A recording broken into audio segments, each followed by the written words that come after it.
I was rushing to my grandfather's will reading when a homeless man slammed his filthy hand onto the hood of my car.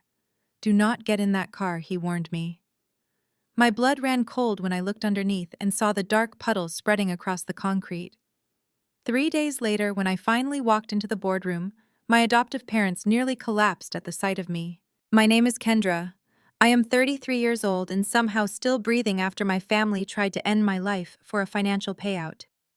As a forensic accountant in Chicago, I have spent my entire career uncovering hidden assets and corporate fraud, but I never realized the biggest fraud of all was my own adoption." Before I continue this story, let me know where you are watching from in the comments below. Hit like and subscribe if you have ever had to fight back against a toxic family that underestimated your worth. The harsh fluorescent lights of my apartment building's underground parking garage flickered as I walked toward my SUV. The Chicago morning air was freezing, but my mind was completely focused on the appointment ahead.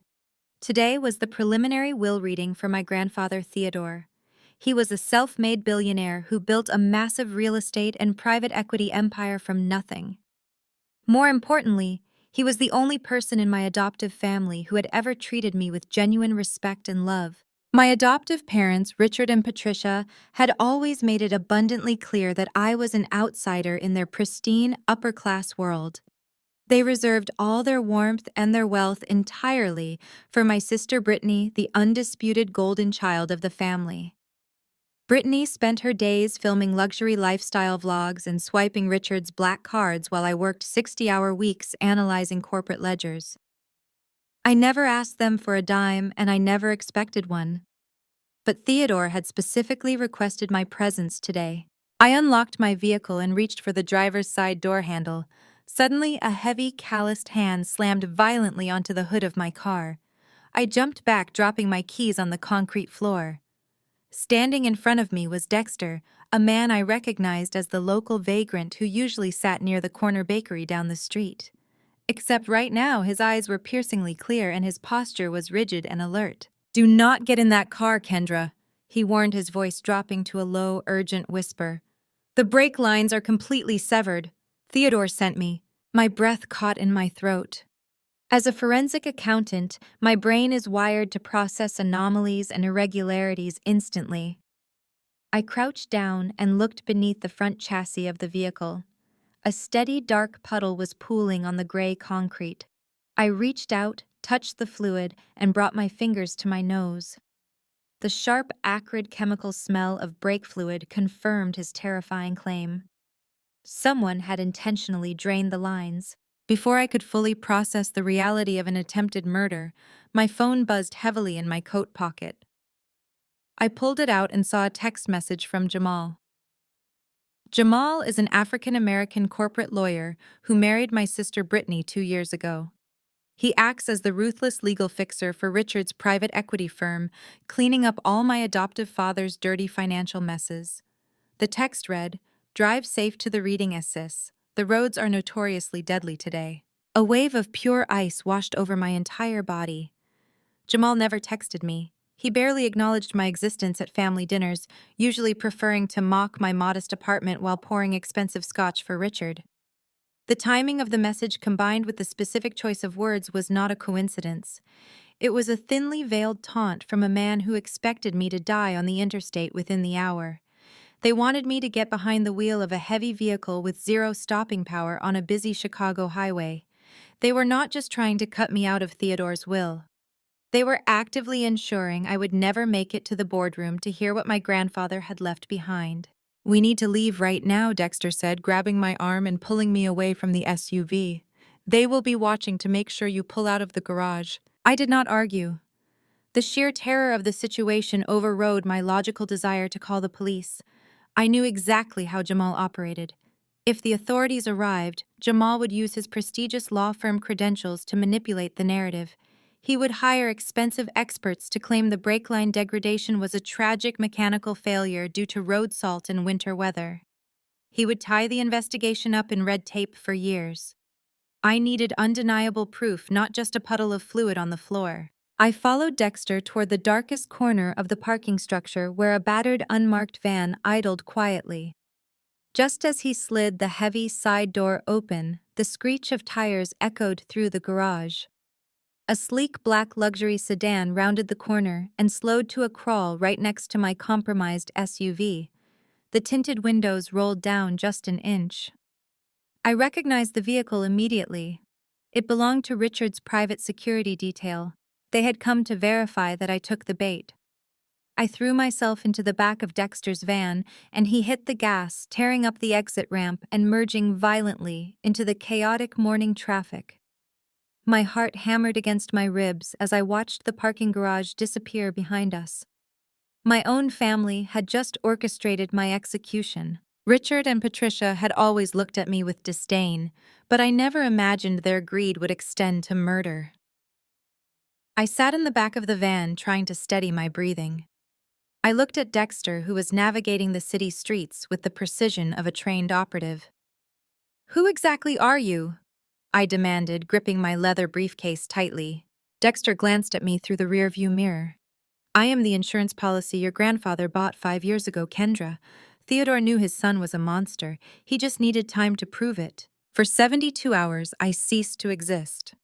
Dexter drove me to an abandoned industrial warehouse on the outskirts of the city, a secure safe house equipped with heavy steel doors and military-grade surveillance equipment. Once inside, he finally dropped the vagrant persona entirely. He stripped off the ragged coat to reveal a tactical vest and pulled a secure laptop from a reinforced steel case. Dexter explained that he was a retired federal investigator operating strictly off the books for Theodore. My grandfather had suspected for years that Richard and Jamal were bleeding his holding company dry, but he needed someone invisible to track the money. When Theodore realized his health was failing, he instructed Dexter to protect me at all costs, because I was the only person with the financial expertise required to understand the evidence he had gathered. Dexter handed me a heavily encrypted flash drive. "Theodore left this for you," he explained. "He said you were the only one smart enough to trace the rot all the way down to the roots." I plugged the drive into the secure terminal and stared at the password prompt. I thought about my grandfather and the long conversations we used to have about mathematics and logic. I typed in the coordinates of the first property he ever purchased. The screen flashed green and folders began to populate on the desktop. I spent the next 2 days barely eating or sleeping, fueled by black coffee and a burning desire for survival. I dug deep into the digitized ledger's corporate tax returns and hidden bank statements. What I uncovered was not just a case of simple corporate embezzlement. It was a masterpiece of financial deception masterminded by Jamal and authorized by Richard. But the most horrifying discovery had nothing to do with corporate funds. It had to do with me. I opened a scanned tax document from 28 years ago. It was my adoption paperwork filed alongside a highly complex tax shelter application. I read the documents again and again, my stomach churning with absolute disgust. Richard and Patricia never wanted a second child. They never loved me. They needed a secondary clean social security number to attach to a series of blind trusts. By adopting me, they created a legal buffer, a living, breathing tax shield to absorb the liability of their offshore accounts. Every time Patricia had belittled my clothing, every time Richard had called my accounting degree a waste of time, they had been secretly funneling millions of dollars of illicit profits through accounts bearing my name.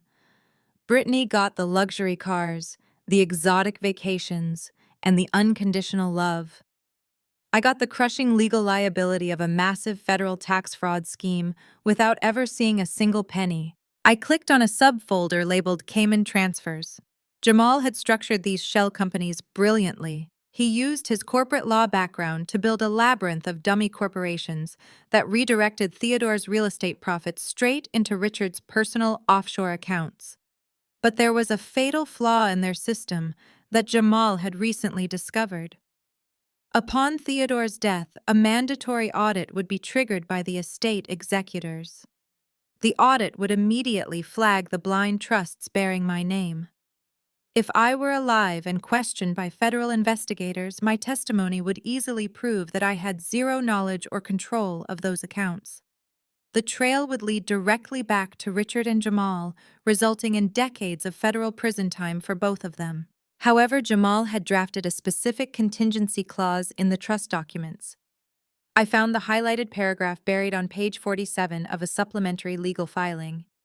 It stated that in the event of my untimely death or incapacitation prior to the reading of Theodore's will, all assets and liabilities held in the blind trusts would automatically be absorbed and liquidated by the primary holding company which Richard controlled. If I died, the liability died with me. The accounts would be erased, the money would be washed clean, and Richard and Jamal would walk away with tens of millions of stolen dollars while maintaining their pristine upper-class reputation. That was why the brake lines were cut. My murder was nothing more than a necessary accounting adjustment for my adoptive family. I sat back in the metal folding chair, the glow of the laptop illuminating the cold warehouse walls. The tears of betrayal had dried up 2 days ago, replaced by a cold, calculating fury. They thought I was just a quiet, obedient scapegoat who would die quietly in a staged car accident. They forgot that I was a forensic accountant trained to dismantle financial empires piece by piece. I spent my final night in the safe house organizing every piece of evidence. I tracked every stolen dollar, every forged signature, and every wire transfer Jamal had authorized. I compiled the documents into a devastating comprehensive report. I printed the most damning pages and placed them carefully into my sleek leather briefcase. Dexter watched me pack the documents, his expression a mix of grim satisfaction and respect. The preliminary will reading is happening in 2 hours at Jamal's law firm, Dexter noted, checking his watch. They think you are rotting at the bottom of a ravine right now. They are probably popping champagne and getting ready to sign the death declaration. I snapped my briefcase shut and stood up, smoothing the wrinkles from my tailored blazer. I looked at Dexter and felt a sharp smile form on my face. Then we better not keep them waiting, I said. It is time to show my loving family exactly what kind of monster they adopted. I walked out of the warehouse, ready to turn the hunted into the hunter. The ride from the industrial district to downtown Chicago was a blur of gray skies and biting winter wind. I sat in the passenger seat of Dexter's unmarked van, with my leather briefcase resting heavily on my lap. Inside that case was the complete destruction of my adoptive family. I did not feel fear anymore. I did not feel the crushing, desperate need for their approval that had choked me since childhood. All that remained was cold, calculating precision. I pulled out my phone and opened social media, knowing exactly where to look for my family's next move. My sister Brittany lived her entire life for an audience, and I knew she would not let my sudden disappearance go to waste. Right there at the top of my feed was a notification that Brittany was currently broadcasting live to her 2 million followers. I tapped the screen, and her face filled my display. She was sitting in the opulent sitting room of my parents' estate. Her usually flawless makeup was strategically smudged to mimic the look of someone who had been crying for days, though her eyes were perfectly dry. She wore an oversized designer cashmere sweater meant to make her look fragile and vulnerable. My sweet, wonderful sister Kendra has been missing for 3 days. Brittany sniffled into the camera, her voice trembling with practiced theatricality. The police found a massive oil spill in her parking garage and she never made it to her office. We are fearing the absolute worst. Please pray for our family during this devastating time. She paused, wiping away an invisible tear with a manicured finger before seamlessly shifting her tone. And guys, dealing with this grief has been so hard on my skin. But thank you to the team at Lumina Cosmetics for sending their calming serum. Use code BritTears for 20% off. I watched her monetize my supposed death with a sick fascination, but my analytical eyes quickly darted past her face to the background of the video. Brittany was filming in front of the massive antique mirror that hung above the fireplace. She had blurred the background using a filter, but she was not careful enough. The reflection in the mirror was distinct. Standing by the crystal decanters on the far side of the room were Richard and Jamal. They were not comforting each other. They were not calling the police or organizing search parties. My adoptive father and my brother-in-law were holding expensive Scotch glasses, throwing their heads back in silent, uproarious laughter, and clinking their drinks together in a celebratory toast. Patricia walked into the frame a second later, looking immaculately coiffed, handing Richard a stack of legal documents with a satisfied smirk on her face. They thought they had won. They truly believed I was rotting at the bottom of a ravine, my vehicle destroyed by the severed brake lines, taking all their federal tax liabilities to the grave with me. I locked my phone and shoved it into my pocket. Pull up to the loading dock behind the skyscraper, I told Dexter, my voice steady. Jamal's firm is on the 50th floor. They will be in the main mahogany boardroom. Dexter navigated the heavy van into the service alley behind the towering glass and steel structure. Using his retired federal investigator credentials, he effortlessly bypassed the building's main security desk, ushering me through a restricted freight elevator that shot us straight up to the executive levels. When the elevator doors parted, we stepped onto thick plush carpeting. The top floor of the firm was a monument to corporate intimidation, featuring floor-to-ceiling windows, dark wood paneling, and original artwork. We moved silently down the corridor until we reached the massive double oak doors of the primary boardroom. Dexter pulled a specialized tablet from his tactical vest and tapped a few keys. Within seconds, he had hacked into the firm's internal security feed, bringing up a crystal-clear, high-definition video of the room right in front of us.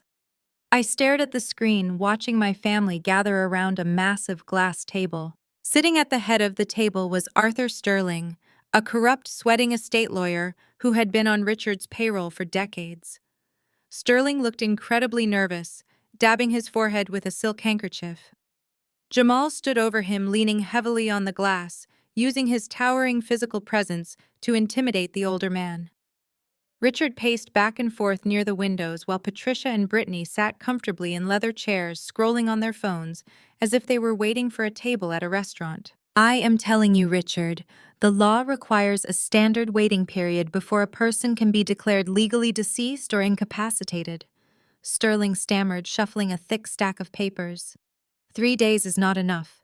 If the federal auditors look into this transfer, it will raise massive red flags. Jamal slammed his hand flat against the glass table, making the lawyer jump.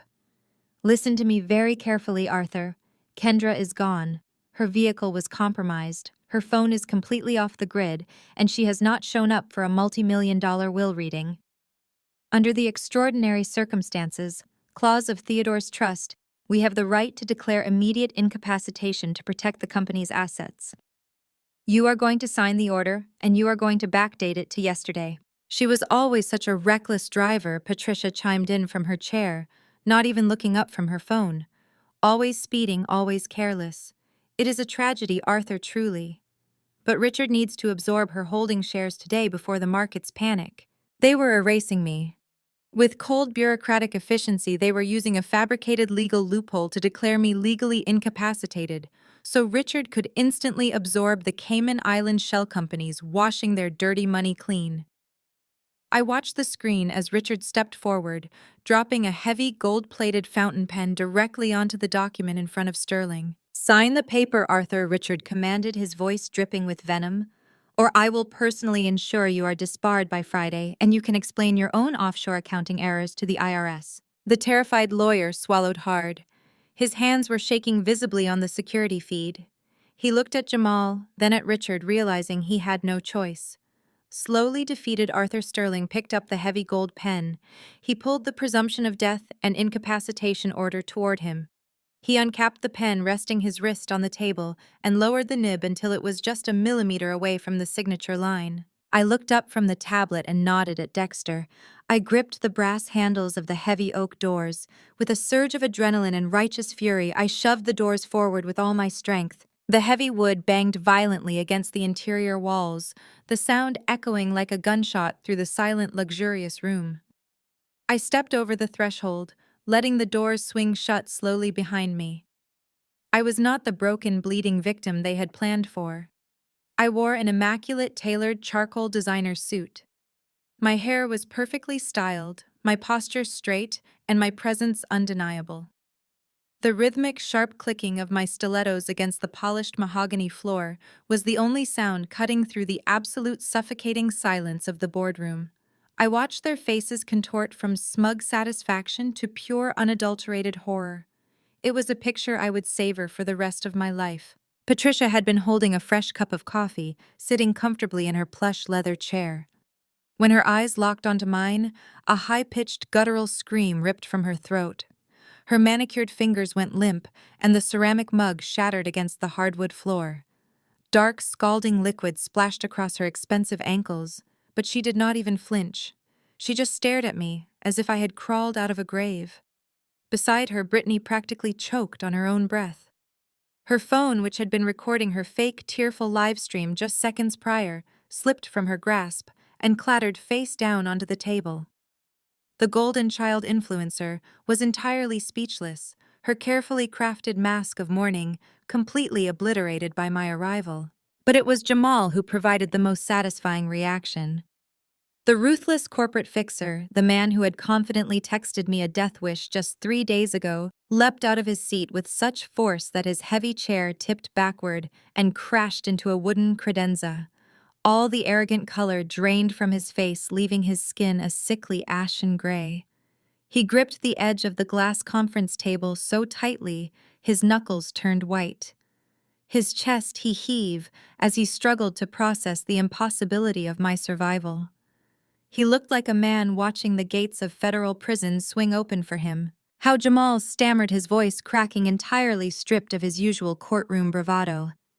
"How did you get here?" I did not rush to answer him. I walked the length of the long boardroom table with deliberate, unhurried steps. I bypassed the empty guest chairs and went straight to the opposite end, taking the seat traditionally reserved for the head of the company. I pulled the chair out, sat down smoothly, and placed my sleek leather briefcase onto the pristine glass surface. I folded my hands, looked directly into Jamal's panicked eyes, and smiled coldly. "By Uber," I replied, my voice steady, sharp, and echoing clearly in the silent room. "My SUV was towed to a federal forensic garage this morning, Jamal. You look disappointed. Did you expect me to take the highway?" The word federal hit the room like a physical shockwave. Jamal stumbled backward, bumping into the fallen chair. As a seasoned attorney, he knew exactly what a forensic impound meant. It meant that highly trained federal investigators were currently putting my vehicle on a lift. It meant they were analyzing the severed rubber brake lines, documenting the tool marks, and pulling security footage from my apartment building's parking garage. He knew that the shady mechanic he had hired had left a digital footprint, and he knew that footprint led directly back to his offshore bank accounts. I could practically see the calculations running through his mind as he realized a simple accident had just transformed into a massive federal conspiracy to commit murder. Arthur Sterling, the corrupt estate lawyer who had been sitting quietly at the side of the table, suddenly seemed to realize the extreme danger he was in. He looked down at the presumption of death and incapacitation order he had been about to sign. He looked at the gold pen resting near it. Then he looked at me, very much alive and clearly holding all the cards. With trembling hands, Arthur snatched the fraudulent legal document off the glass table and shoved it aggressively into his briefcase. He was sweating profusely, silently, sliding his chair backward, realizing he had been mere seconds away from becoming an accessory to a fatal corporate cover-up. He wanted no part of the blood that was about to be spilled in this room. The entire room was on the verge of a complete breakdown, but Richard was a different breed of predator. He had not built a billion-dollar private equity empire by folding at the first sign of a threat.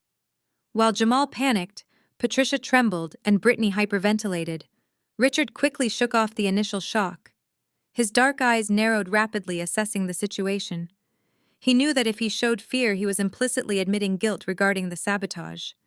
He knew he had to squash my momentum instantly before I could expose the depths of his financial depravity. Richard chose the only weapon he had left in his arsenal: aggressive, unyielding rage.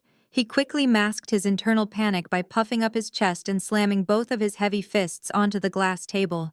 The impact made the remaining coffee cups rattle. He leaned forward to project physical dominance, preparing to immediately gaslight the entire room, deflect from the murder attempt, and forcefully take control of the narrative before I could even reach for the latch on my briefcase. "Where the hell have you been for 3 days?" Richard roared, his voice bouncing off the acoustic panels of the executive boardroom. He pointed a thick, trembling finger directly at my face, completely ignoring the fact that his legal team was just seconds away from declaring me legally dead. You missed 3 major client audits, Kendra. We had federal regulators breathing down our necks all week, and you simply vanish. You ungrateful brat, we spent hundreds of thousands of dollars giving you a home and an elite education, and you pull a disappearing stunt just to get a little attention. His performance was a masterclass in manipulation. By immediately attacking my professional reliability, he was desperately trying to reframe the narrative for Arthur Sterling. He wanted the estate lawyer to view my sudden arrival not as the return of an attempted murder victim, but as the dramatic entrance of a deeply unstable and irresponsible employee. He needed Sterling to believe this was nothing more than a pathetic family tantrum. Jamal caught on to the strategy instantly. The color slowly returning to his face, Jamal straightened his tie and crossed his arms, trying to look imposing once again. "She always does this," Richard Patricia chimed in, her voice dripping with practiced disdain. My adoptive mother had finally stopped staring at the shattered coffee mug at her feet. She stepped over the mess and looked at me with an expression of pure revulsion. Do not give her the satisfaction of yelling. She just wants us to beg for an explanation. Patricia smoothed the front of her designer pencil skirt and scoffed. It is exactly like when she ruined Brittany's Sweet 16 party. Do you remember that Arthur Patricia turned to the sweating lawyer, offering him a tight, artificial smile? Brittany was about to cut her cake, and Kendra decided to accidentally fall down the entire flight of terrace stairs and break her arm just to steal the spotlight. She has always been desperate to ruin her sister's special moments. Sit down, Kendra, and stop embarrassing us in front of our legal counsel. The sheer audacity of the lie was breathtaking. I remembered my 16th birthday very clearly. I had not tripped down the stairs. Brittany had shoved me in a fit of rage because my grandfather, Theodore, had given me a vintage watch instead of the designer handbag she wanted him to buy her. I had lain at the bottom of those stone steps with a fractured ulna for 2 hours because Patricia refused to halt the catered birthday dinner to take me to the emergency room. They had forced me to sit in the kitchen with a bag of frozen peas wrapped around my swelling arm so I would not ruin the aesthetic of the party photos. They had spent my entire life rewriting reality to protect their golden child. Speaking of the golden child, Brittany finally peeled her eyes away from her dropped phone. She picked the device up from the glass table and checked the screen, groaning in aggressive frustration. "Are you kidding me, Kendra?" she whined, stomping her foot like a petulant toddler. "My live stream is totally ruined. I had 60,000 people watching and you just walk in looking like a complete psycho. My sponsors are going to think I am a fraud for crying over you. You could have at least sent a text message before barging in here and making me look stupid." Jamal placed a comforting hand on his wife's shoulder, giving me a look of absolute venom. "You are mentally unwell, Kendra," Jamal said, his voice low and dangerous. "You need psychiatric help. Disappearing for days and abandoning your corporate responsibilities constitutes a breach of your employment contract. We were well within our rights to begin the incapacitation paperwork to protect the firm from your erratic behavior. Now hand over whatever you have in that briefcase and leave this building before I call building security and have you forcibly committed for a psychological evaluation." They were all staring at me, waiting for the inevitable emotional breakdown. For 28 years, their collective gaslighting had always worked. They would corner me, scream at me, rewrite the facts, and mock my reactions until I retreated into my shell and apologized for things I never did. They expected me to cry. They expected me to defend myself against the broken arm story. They expected me to try and explain the severed brake lines while Jamal twisted my words into proof of my supposed insanity. I did not raise my voice. I did not shed a tear. I did not even acknowledge Jamal's threat. The time for defending myself to these monsters was over. I opened the brass latches of my leather briefcase. The sharp clicks echoed in the silent room. I pulled out my sleek silver laptop and placed it deliberately on the glass table. Without breaking eye contact with Patricia, I reached into the center console of the boardroom table and pulled out the HDMI cable connected to the room's massive primary projector system. What do you think you are doing? Richard demanded, his voice losing a fraction of its booming confidence as he watched me handle the technology. This is a private legal proceeding. Shut that computer down immediately. I ignored him and plugged the cable into my port. The giant 90-inch media screen at the head of the boardroom flickered to life, bathing the dark mahogany walls in a harsh, bright light. Folders and financial spreadsheets instantly populated across the massive display. I dragged the first consolidated report Dexter and I had compiled right to the center of the screen. I finally sat back in my chair, resting my hands on the glass, and looked directly at my sister, who was busy trying to fix her smudged mascara in her phone camera reflection. Let us talk about attention, Brittany, I said, my voice perfectly calm and carrying the lethal precision of a judge delivering a sentence. And let us talk about the company you are about to inherit.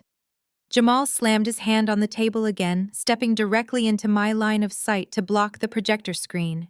He adjusted his tailored suit jacket, his chest heaving as he desperately tried to reclaim his authority in the room. Arthur, Jamal barked, pointing a finger at the terrified estate lawyer. You are to strike this entire disruption from the official record. Kendra is clearly suffering from a severe psychological break. Her prolonged absence, her paranoid delusions about her vehicle, and now this hostile intrusion all point to severe mental instability. She does not possess the legal capacity to participate in this reading or cast a vote regarding the estate. He turned his glare back to me. The veins in his neck were pulsing against his pristine white collar. Security is on their way up, Kendra. You are leaving this building in handcuffs or a straitjacket. I leaned back in the plush leather chair and crossed my legs, completely ignoring his threats. I kept my eyes locked on Brittany. She had recovered from her initial shock and was now glaring at me with the familiar, petty disdain she had perfected since we were teenagers.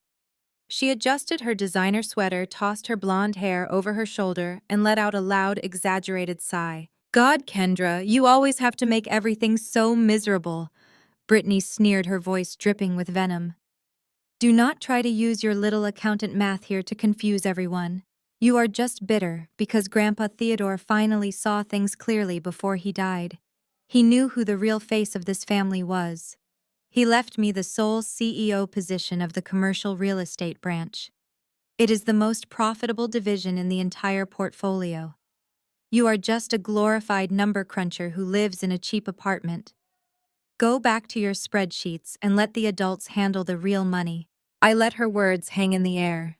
I let the sheer monumental ignorance of her statement echo off the mahogany walls. The tragedy of Brittany was that she believed her own hype. She genuinely thought she was a brilliant businesswoman because Richard let her play pretend with his credit cards. Then I reached forward and pressed the enter key on my laptop. The massive display screen behind Jamal shifted instantly. The complex consolidated report vanished, replaced by a stark, heavily redacted financial ledger. Rows of red numbers, offshore holding accounts, and highlighted bank routing codes filled the screen. The glaring light of the projector illuminated the horrified faces of the men who thought they had buried these secrets. I looked directly at my sister and let a cold smile touch my lips. CEO of a company. I asked, my voice echoing in the silent room. You mean the Shell Corporation carrying $40 million in toxic hidden debt? Brittany blinked, her brow furrowing in confusion. She looked up at the screen, unable to comprehend the complex financial data, then glanced over at Richard for reassurance. Richard was staring at the projector as if it were a loaded weapon. The color had completely drained from his face, leaving his complexion a sickly, chalky gray. His jaw hung slightly open. For the past 5 years, I continued, my voice steady and relentless. Richard and Jamal have been systematically draining Theodore's liquid assets. They use the commercial real estate branch as a dumping ground. Every time they funneled clean money into their offshore Cayman accounts, they saddled the real estate branch with the corresponding fraudulent loans to balance the books. They created a financial black hole. Theodore discovered this months ago. He knew exactly what they were doing, and he knew they were using my adoption paperwork as their ultimate tax shield. I stood up slowly, placing my hands flat on the cold glass of the conference table. I wanted them to feel the weight of every single word. And Theodore was a brilliant man, Brittany. He knew that Richard and Jamal would try to liquidate his remaining assets the second he died. He knew they would try to pin the blame on me. So he legally restructured the real estate branch in absolute secrecy. He completely stripped away the corporate veil that protects executives from personal liability. And then he wrote his final will. He gave his beloved golden child exactly what she wanted. He gave you the crown jewel. Brittany's smug smile vanished completely. Her perfectly manicured hands began to tremble as she gripped the edge of her seat. "What are you talking about?" she demanded, her voice rising in panic. "Jamal, what is she talking about?" "Congratulations, little sister," I said, delivering the final blow. By accepting the CEO position and the controlling shares of that specific branch, you just bypassed the blind trusts entirely. You bypassed Richard's holding company. You took direct personal ownership of the entire division. You are now personally liable for $40 million in federal loan defaults. When the IRS and the SEC audit this estate next week, they are not going to seize Richard's bank accounts. They are going to seize yours. They are going to take your designer clothes, your luxury cars, your jewelry, and your house. And when that does not cover the $40 million, you will face the federal fraud charges alone. The silence in the boardroom was absolute. The reality of the trap Theodore had set was finally crashing down on them. Patricia clutched her chest, her mouth opening in a silent scream of horror as she realized her precious biological daughter was about to take the fall for her husband's crimes. Brittany looked at Jamal, her eyes wide with sheer terror. "Tell me she is lying!" "Jamal!" Brittany shrieked, grabbing his arm and digging her nails into his expensive suit. "Tell me this is one of her stupid accountant tricks." But Jamal was not looking at her. He was staring at the screen, his breath coming in short, ragged gasps. The redacted ledger on the display showed the exact routing numbers he had personally set up. It showed the precise dates of the fraudulent transfers he had authorized. It was the undeniable proof of his criminal conspiracy laid bare in front of a witness. Arthur Sterling shoved his chair back from the table so fast it nearly toppled over. He clutched his briefcase to his chest, realizing that if he stayed in this room a second longer, he would be implicated in a massive federal crime. He did not say a word as he scrambled toward the heavy oak doors and bolted from the room, leaving his wealthy clients to face the slaughter. Jamal finally snapped. The polished, arrogant corporate lawyer completely lost his mind. He let out a furious, animalistic yell and lunged directly across the massive glass conference table. He scrambled over the paperwork, knocking over water pitchers and sending expensive crystal glasses shattering onto the floor. He desperately grabbed the HDMI cord connected to my laptop and violently yanked it out. The massive projector screen went completely black. Jamal stood at the end of the table, his chest heaving, sweat pouring profusely down his face and soaking the collar of his dress shirt. He pointed a shaking finger at me, his eyes wide with unhinged panic. "Where did you get these?" Jamal screamed, his voice cracking with desperation. "Those ledgers do not exist. These are confidential legal documents. This is corporate espionage, Kendra. You hacked a secure server. I will have you locked in a federal penitentiary for the rest of your natural life." I calmly closed my laptop and slid it back into my leather briefcase. I looked at the panicked, sweating man who had just tried to orchestrate my murder. He thought unplugging a monitor would save him. He had absolutely no idea what I was about to do next.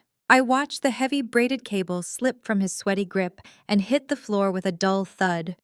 Jamal stood at the head of the conference table, gasping for air, as if he had just sprinted a marathon. He quickly wiped the sweat from his forehead with the back of his hand and straightened his posture, desperately trying to summon the imposing courtroom persona that had bullied countless victims into submission over the last decade.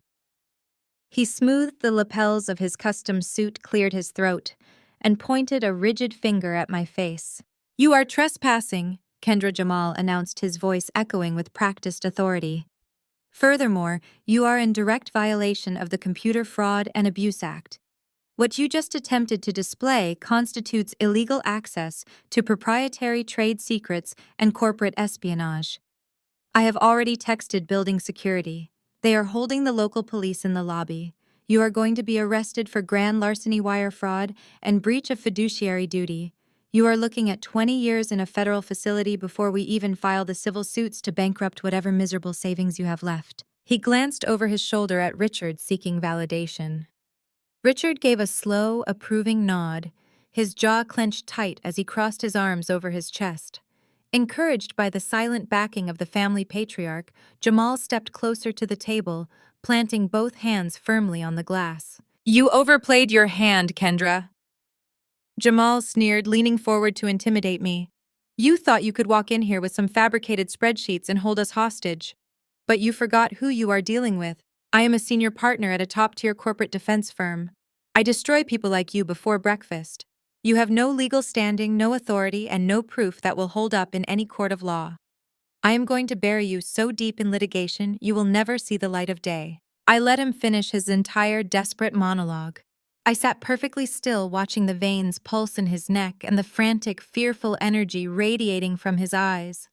He was like a cornered animal barking at a predator he knew he could not defeat. I slowly reached into the side pocket of my leather briefcase. Unplugging the projector was a cute theatrical maneuver, Jamal. I said, my voice dropping to a quiet, lethal whisper that carried across the vast room. But I am a senior forensic auditor. I never walk into a hostile environment relying on a single piece of digital technology. I prefer hard copies. I pulled out a thick red manila folder and tossed it across the slick glass surface of the conference table. The heavy folder slid perfectly, stopping right at Jamal's fingertips. He flinched, stepping back as if the paper itself were radioactive. "Go ahead," I urged, gesturing to the folder. "Open it. Read your future." Jamal hesitated, his eyes darting frantically toward Richard and then down to the folder. With a trembling hand, he flipped open the cover. His eyes scanned the first page, and all the false bravado instantly evaporated from his body. His knees physically buckled, forcing him to grip the edge of the table to remain standing. "Since you enjoy citing federal statutes so much, let us discuss Title 18 of the United States Code. Chapter 96. I said, reciting the law with effortless precision. The Racketeer Influenced and Corrupt Organizations Act, commonly known as RICO. It requires 2 predicate acts of racketeering activity within a 10-year period. Acts such as systemic wire fraud, international money laundering, and let us not forget the attempted murder of a corporate auditor to cover up said financial crimes. Jamal could not speak. He was staring at the high-gloss printouts of his own internal emails. "Your legal vocabulary is impressive, Jamal," I continued, leaning forward and locking my eyes onto his terrified face. "But your digital footprint is pathetic for a man trying to hide $40 million from a forensic accountant." I watched his throat swallow hard as he turned to the next page in the folder. "You thought you were being clever by using encrypted servers to communicate with the Grand Cayman Trust and Securities Branch," I explained, breaking down his entire criminal methodology for the silent room. "But you got sloppy. 3 months ago, you logged into your secure portal using the company's primary Wi-Fi network instead of your personal VPN. It was a momentary lapse in judgment. It lasted exactly 14 seconds, but that was all the time our automated security sweeps needed to capture the unencrypted metadata. You routed $40 million of Theodore's capital through a fake shell company named Apex Holdings, and you signed the authorization forms using Brittany's forged digital signature." Brittany gasped loudly, pressing both of her hands over her mouth as she backed away from her husband. Jamal looked up at her, his eyes begging for mercy, but he found none. The golden boy of the legal world had just been reduced to a common thief caught red-handed with the stolen goods. "You are going to federal prison, Jamal," I stated simply. "You will be disbarred, disgraced, and locked in a cage, and your father-in-law cannot save you because his signature is on the matching loan defaults. You are both going down." The silence that followed was absolute and suffocating. The reality of their total destruction hung heavily in the air. Jamal collapsed into his chair, burying his face in his trembling hands. Richard stood paralyzed, completely unable to formulate a counterattack against the physical evidence sitting on the table. They had been thoroughly beaten at their own game. But Patricia had never played by the rules of logic or law. Patricia played by the rules of emotional warfare. Seeing her perfect dynasty collapsing, her wealthy husband cornered, her golden son-in-law facing prison, and her biological daughter saddled with astronomical debt, Patricia finally snapped. The polished, aristocratic mask she had worn for 3 decades shattered completely, revealing the vicious, deeply insecure predator hiding underneath. She slammed both of her hands flat onto the glass table, making the remaining coffee cups jump. She stood up, her chair scraping violently against the hardwood floor. "You filthy, ungrateful little parasite!" Patricia shrieked, her voice echoing off the walls with piercing, hysterical rage. "How dare you sit there and judge us?" She marched around the edge of the table, pointing a rigid, manicured finger directly at my chest. Her face was flushed dark red with pure, unadulterated hatred. "You think you are so brilliant with your little files and your accounting tricks?" Patricia screamed, spitting the words at me. "You think this makes you powerful. It just proves exactly what I told Theodore the day he brought you into this house.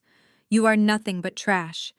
You share the same toxic, pathetic blood as your miserable biological mother.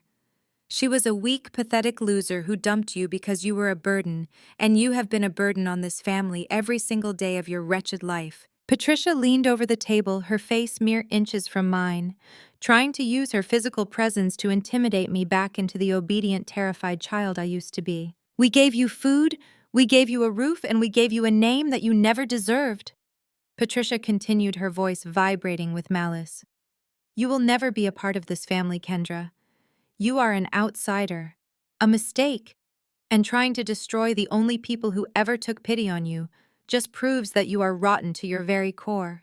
You will die completely alone because nobody could ever truly love something as broken and pathetic as you. You jealous, vindictive orphan!" Patricia screamed, her voice tearing through the sterile air of the boardroom. "You are just furious because you share dirty, low-class blood, and you will never truly be one of us. We should have left you in that group home where you belonged. We should have let you rot in the system instead of bringing your filthy genes into our pristine lineage." I sat perfectly still, absorbing the absolute venom in her words. Filthy genes, dirty blood, broken and pathetic, broken and pathetic. That was the mantra she had drilled into my skull since I was 8 years old. They had used that mantra to keep me submissive. They had used that mantra to make me believe I owed them my life. But I was no longer the frightened little girl desperate for a mother's love. I was the architect of their destruction. "You think you saved me, Patricia?" I asked, my voice dangerously quiet.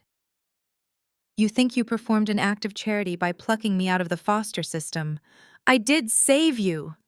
She spat back, gripping the edge of the glass table so hard her knuckles turned white.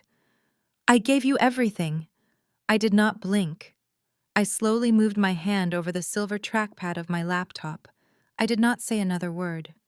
I simply pressed the spacebar. A sharp hiss of static crackled over the boardroom's high-fidelity surround sound speakers. The sudden noise made everyone in the room flinch. Then a voice filled the space. It was younger, sharper, and lacked the practiced aristocratic drawl Patricia used now, but the malicious tone was undeniably hers. "Put the dirty funds in the adopted girl's trust." The recorded voice echoed off the mahogany walls. Patricia froze. Her manicured fingers slipped from the edge of the glass table. "If the IRS audits us, let the street rat go to prison." Richard stopped breathing. His dark eyes widened in absolute terror as he recognized the recording. It was a digital ghost from 15 years ago, a conversation they thought had been buried forever. "Being our tax shield is the only reason we bought her." The audio clip ended, leaving a dead, horrifying silence in its wake. "Bought her. Bought her." The words reverberated in my mind, a rhythmic validation of every suspicion I had ever held. I was never a daughter. I was a commodity.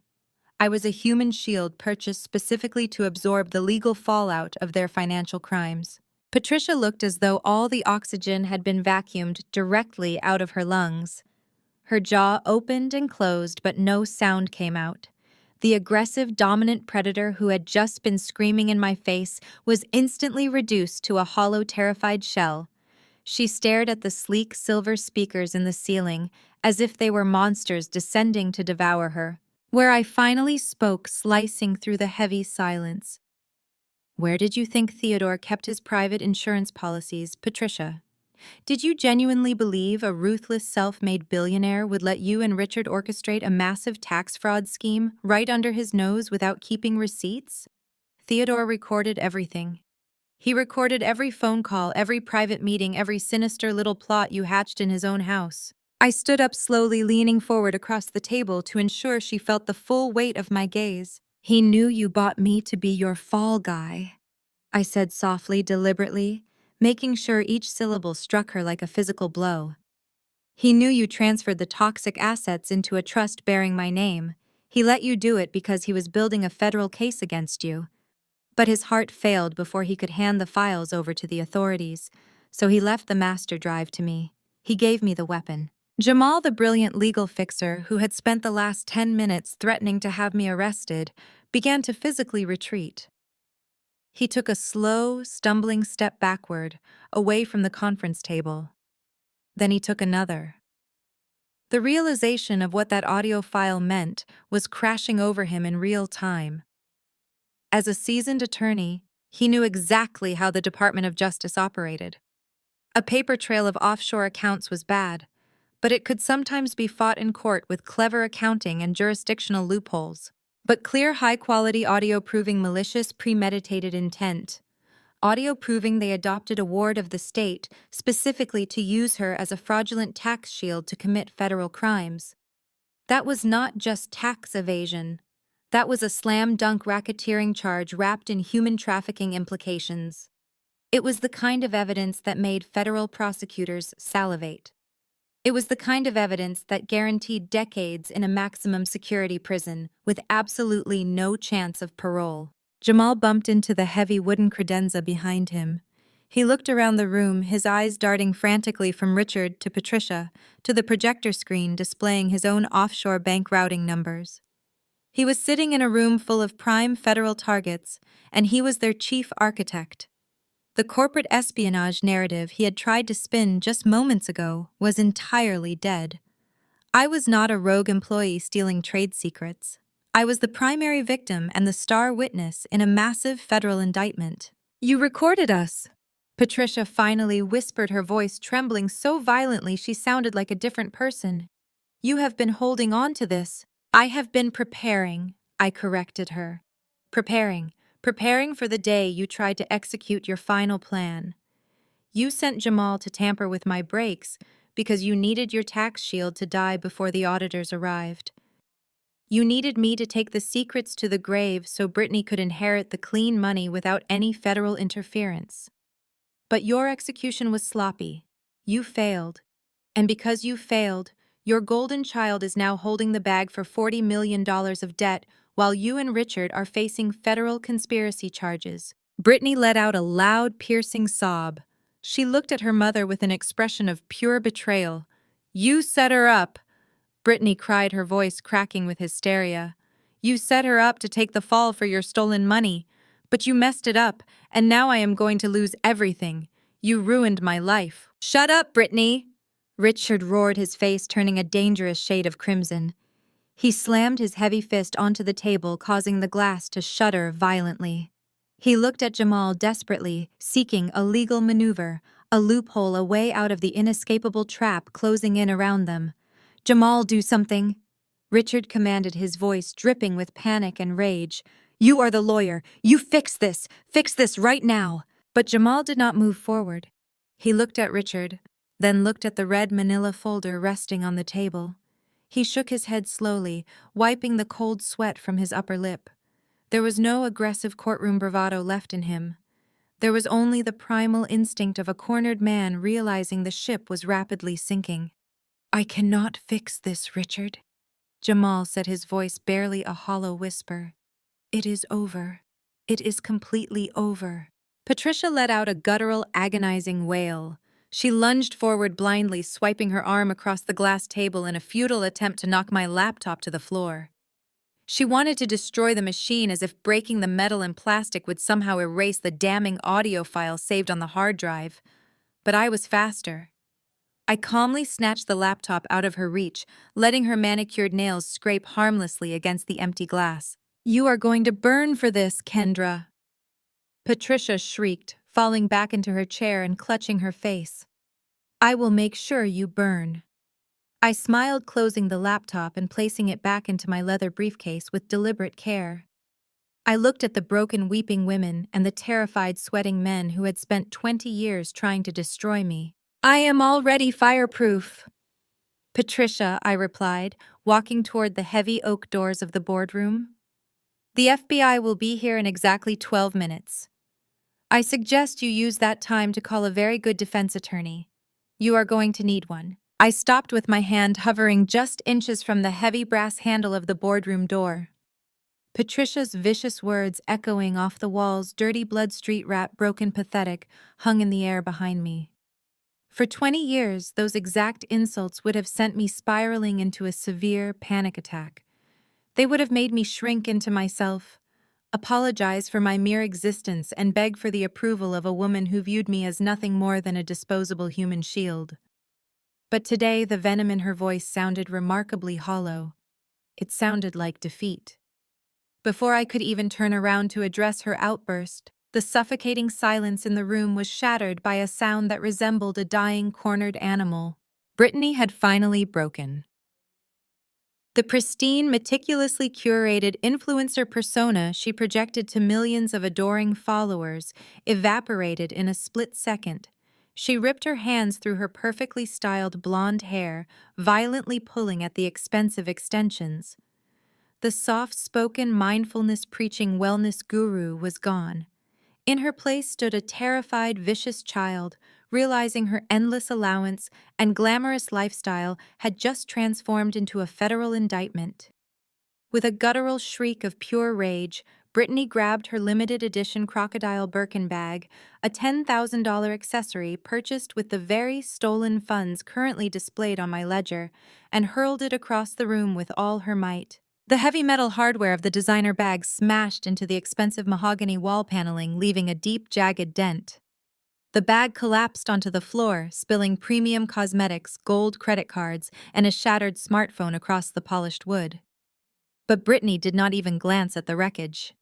She lunged toward Jamal, her eyes wild, her face contorted into an ugly, tear-streaked grimace. "Fix this!" Brittany screamed, her voice tearing at her vocal cords as she slammed her fists repeatedly against her husband's chest. "Fix this right now. Have her arrested for hacking. Call the police. Call your partners. Call the mayor. Do something. I am not going to jail for your stupid debts." Jamal stumbled backward under her frantic assault, putting his hands up in a weak, futile attempt to pacify his hysterical wife. "Brittany, sweetheart, please, you need to calm down so I can think," he stammered, his eyes darting toward the door as if looking for an escape route, but his plea only fueled her rage. "Do not tell me to calm down," she shrieked, turning her wrath onto Richard and Patricia. "You told me the real estate division was a gift. You said Grandpa left it to me because I was the favorite. You set me up. You made me the fall guy for your offshore garbage. I am a public figure. I have a brand. I have sponsorships. I cannot go to federal prison. They will destroy me in there. You ruined my life." Patricia tried to reach out to her biological daughter, her own face stained with streaks of running mascara, her aristocratic poise completely destroyed. "Brittany, my darling, please listen to me. We will hire the best corporate defense team in the country. Your father will not let this happen to you." But Richard was no longer looking at his weeping wife or his hysterical daughter. He was staring directly at me. The stark realization that his carefully constructed financial empire was collapsing around him triggered the only defense mechanism he had left in his arsenal: raw, unchecked physical aggression. He had spent his entire adult life bullying his way out of consequences, using his massive physical presence and bottomless bank accounts to crush anyone who dared to challenge his authority. He genuinely believed he could still do the same to me. Richard charged around the massive glass conference table, his heavy footsteps vibrating through the floorboards. He stopped less than a foot away from me, looming over my smaller frame. He was a large, broad-shouldered man, and he used every inch of that size to try and force me into submission. His face was a mask of purple rage, his breath hot and smelling of stale coffee, expensive scotch, and absolute fear. "You are not a forensic auditor right now, Kendra," Richard snarled, spit flying from his trembling lips. "You are a trespasser in my building. You broke into this office, you illegally accessed confidential corporate files, and you are trying to extort my family with fabricated audio recordings."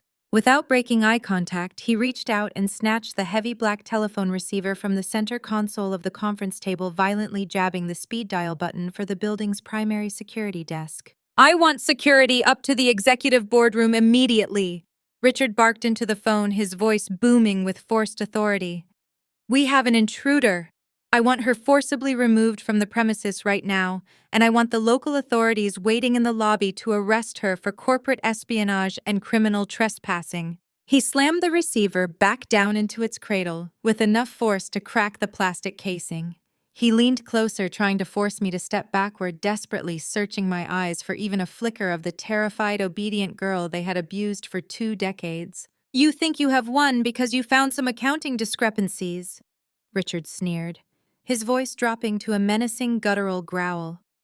"You think the FBI is going to care about a bitter, adopted street rat trying to tear down a pillar of this community? You are nothing, Kendra. Theodore's will is about to be read. The real will. The one where he leaves the entire liquid estate, the holding companies, and the international assets exclusively to me. Once I have that capital, I will tie you up in civil litigation until you are bankrupt, homeless, and begging me for mercy on the street." He pointed a thick finger toward the brass doors behind me. "You have no right to be here. This legal reading is for family and legitimate beneficiaries only. Get out of my boardroom before I let the armed guards drag you out by your hair." I did not flinch. I did not take a single step backward.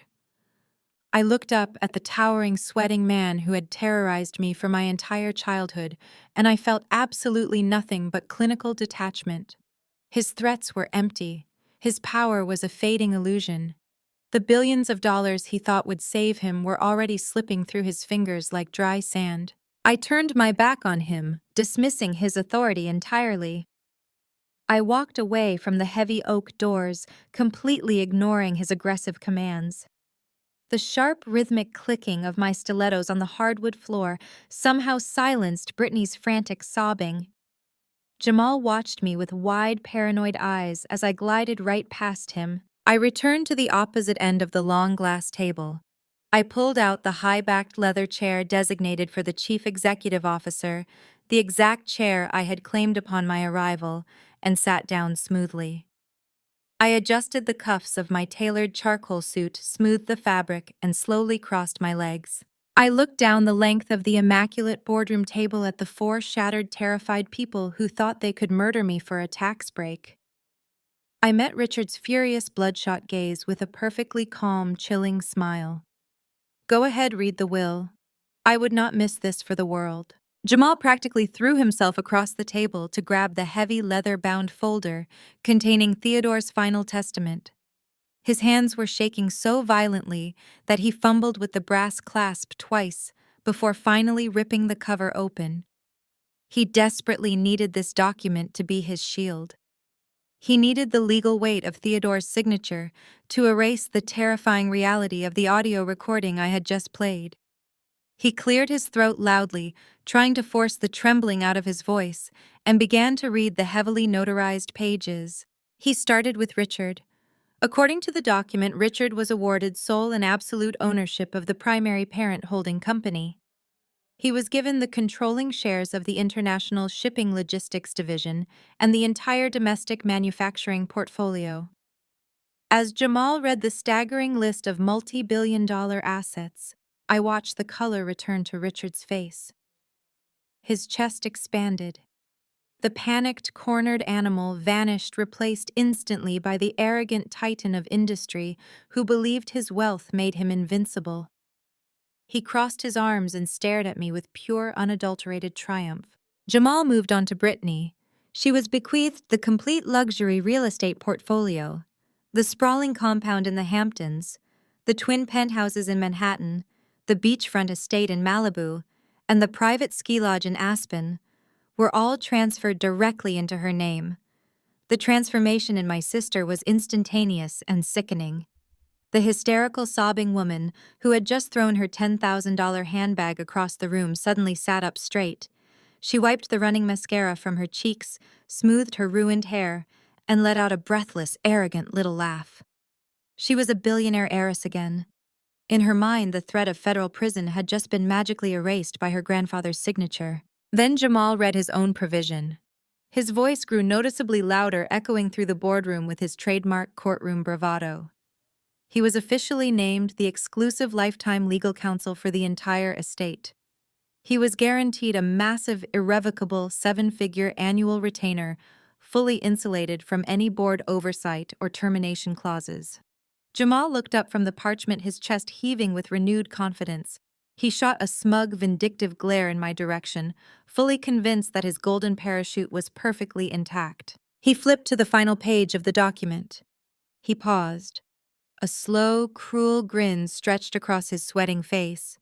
He looked at Richard, then at Patricia, before finally locking his dark eyes on me. And finally, Jamal announced, his voice dripping with theatrical mockery. To my adopted daughter Kendra, I leave a single brass key to safe deposit box number 412 at the First National Bank of Manhattan. He dropped the document onto the table. That is it. That is your entire inheritance. The tension in the boardroom shattered instantly.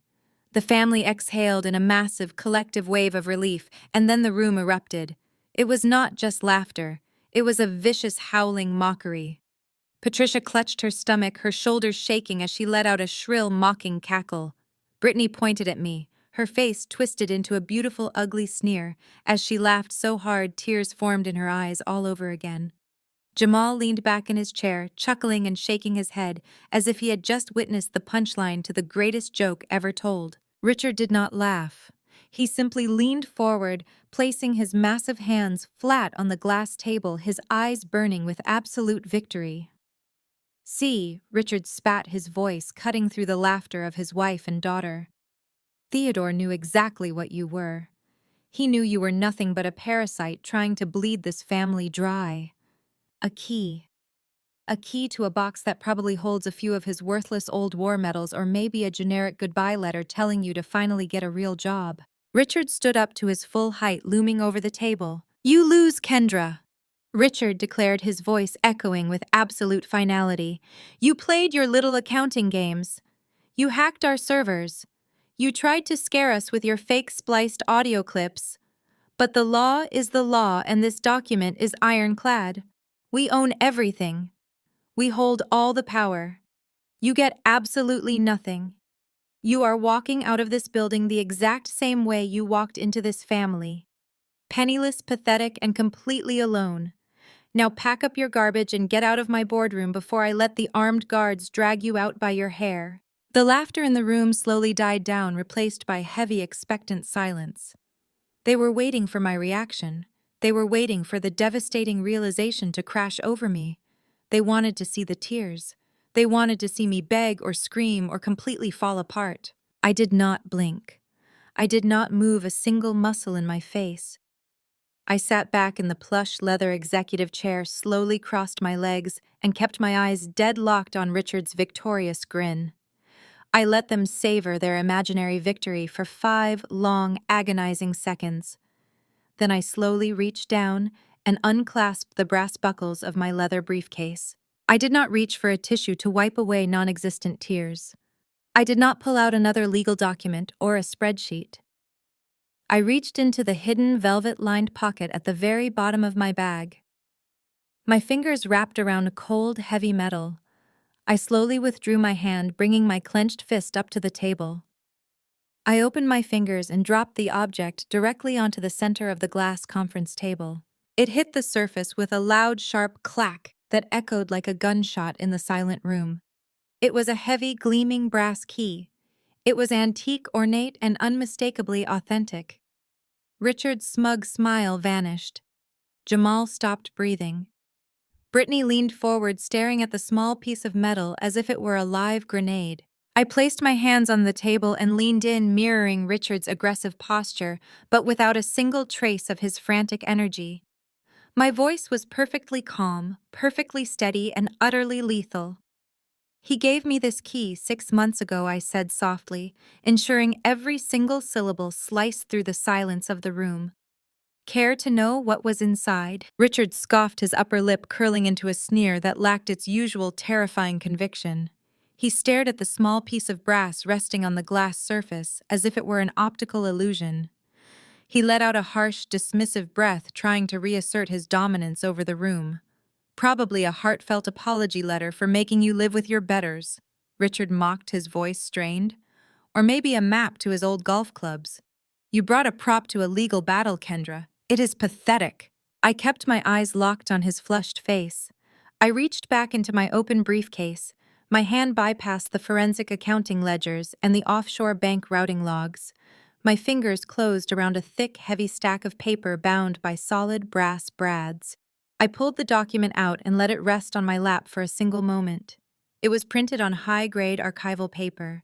The unmistakable raised seal of the Delaware Secretary of State was stamped clearly on the cover page, shimmering under the harsh fluorescent lights of the boardroom. I placed my hand flat on top of the document and slid it across the smooth glass. It glided effortlessly, stopping right at Jamal's fingertips. Jamal flinched. He did not want to touch it. He was a seasoned corporate defense attorney, and he recognized the watermarks. He knew exactly what an official state-certified corporate filing looked like. The sweat that had briefly dried on his forehead returned with a vengeance. Theodore was many things, but he was never a fool. I said, my voice projecting a cold, unyielding clarity that filled every corner of the room. He knew that a last will and testament could be contested. He knew that a team of overpaid, unethical lawyers led by you, Jamal, could tie up his estate in probate court for decades. He knew you would challenge my mental competency, forge secondary signatures, and systematically drain the accounts dry while a judge deliberated the semantics. He knew you would use the legal system to bleed me to death. So he decided to bypass probate entirely. Jamal slowly reached out his trembling fingers, brushing the edge of the heavy paper. He flipped open the cover page. The color drained from his face with alarming speed, leaving him a sickly, pale gray. His jaw went slack. He read the first paragraph, and then his eyes darted frantically down the page, scanning the legal jargon. He flipped to the second page, then the third. His breathing became shallow and rapid. "What is it?" Jamal Richard snapped, his impatience masking a rapidly growing terror. "What does that piece of garbage say? Read it to her. Tell her she is finished." Jamal could not speak. He tried to open his mouth, but only a ragged gasp escaped. He looked at Richard with eyes wide with absolute unspeakable horror. "Since your legal counsel has suddenly lost his voice, I will gladly translate," I said, leaning forward slightly. "It is not a will, Richard. Wills are designed to distribute assets after a person has died. But there is a fundamental rule of property law that even a first-year law student understands. You cannot bequeath something you no longer own. That document Jamal is holding is a binding, irrevocable corporate transfer of ownership. It was fully executed, perfectly notarized, and legally filed 6 months ago, while Theodore was in perfect physical and mental health." Brittany looked wildly between her husband and her father, her perfectly contoured face twisting in confusion. "What does that mean?" she demanded, her voice shrill and panicked. "Jamal, what does she mean? Tell her to shut up."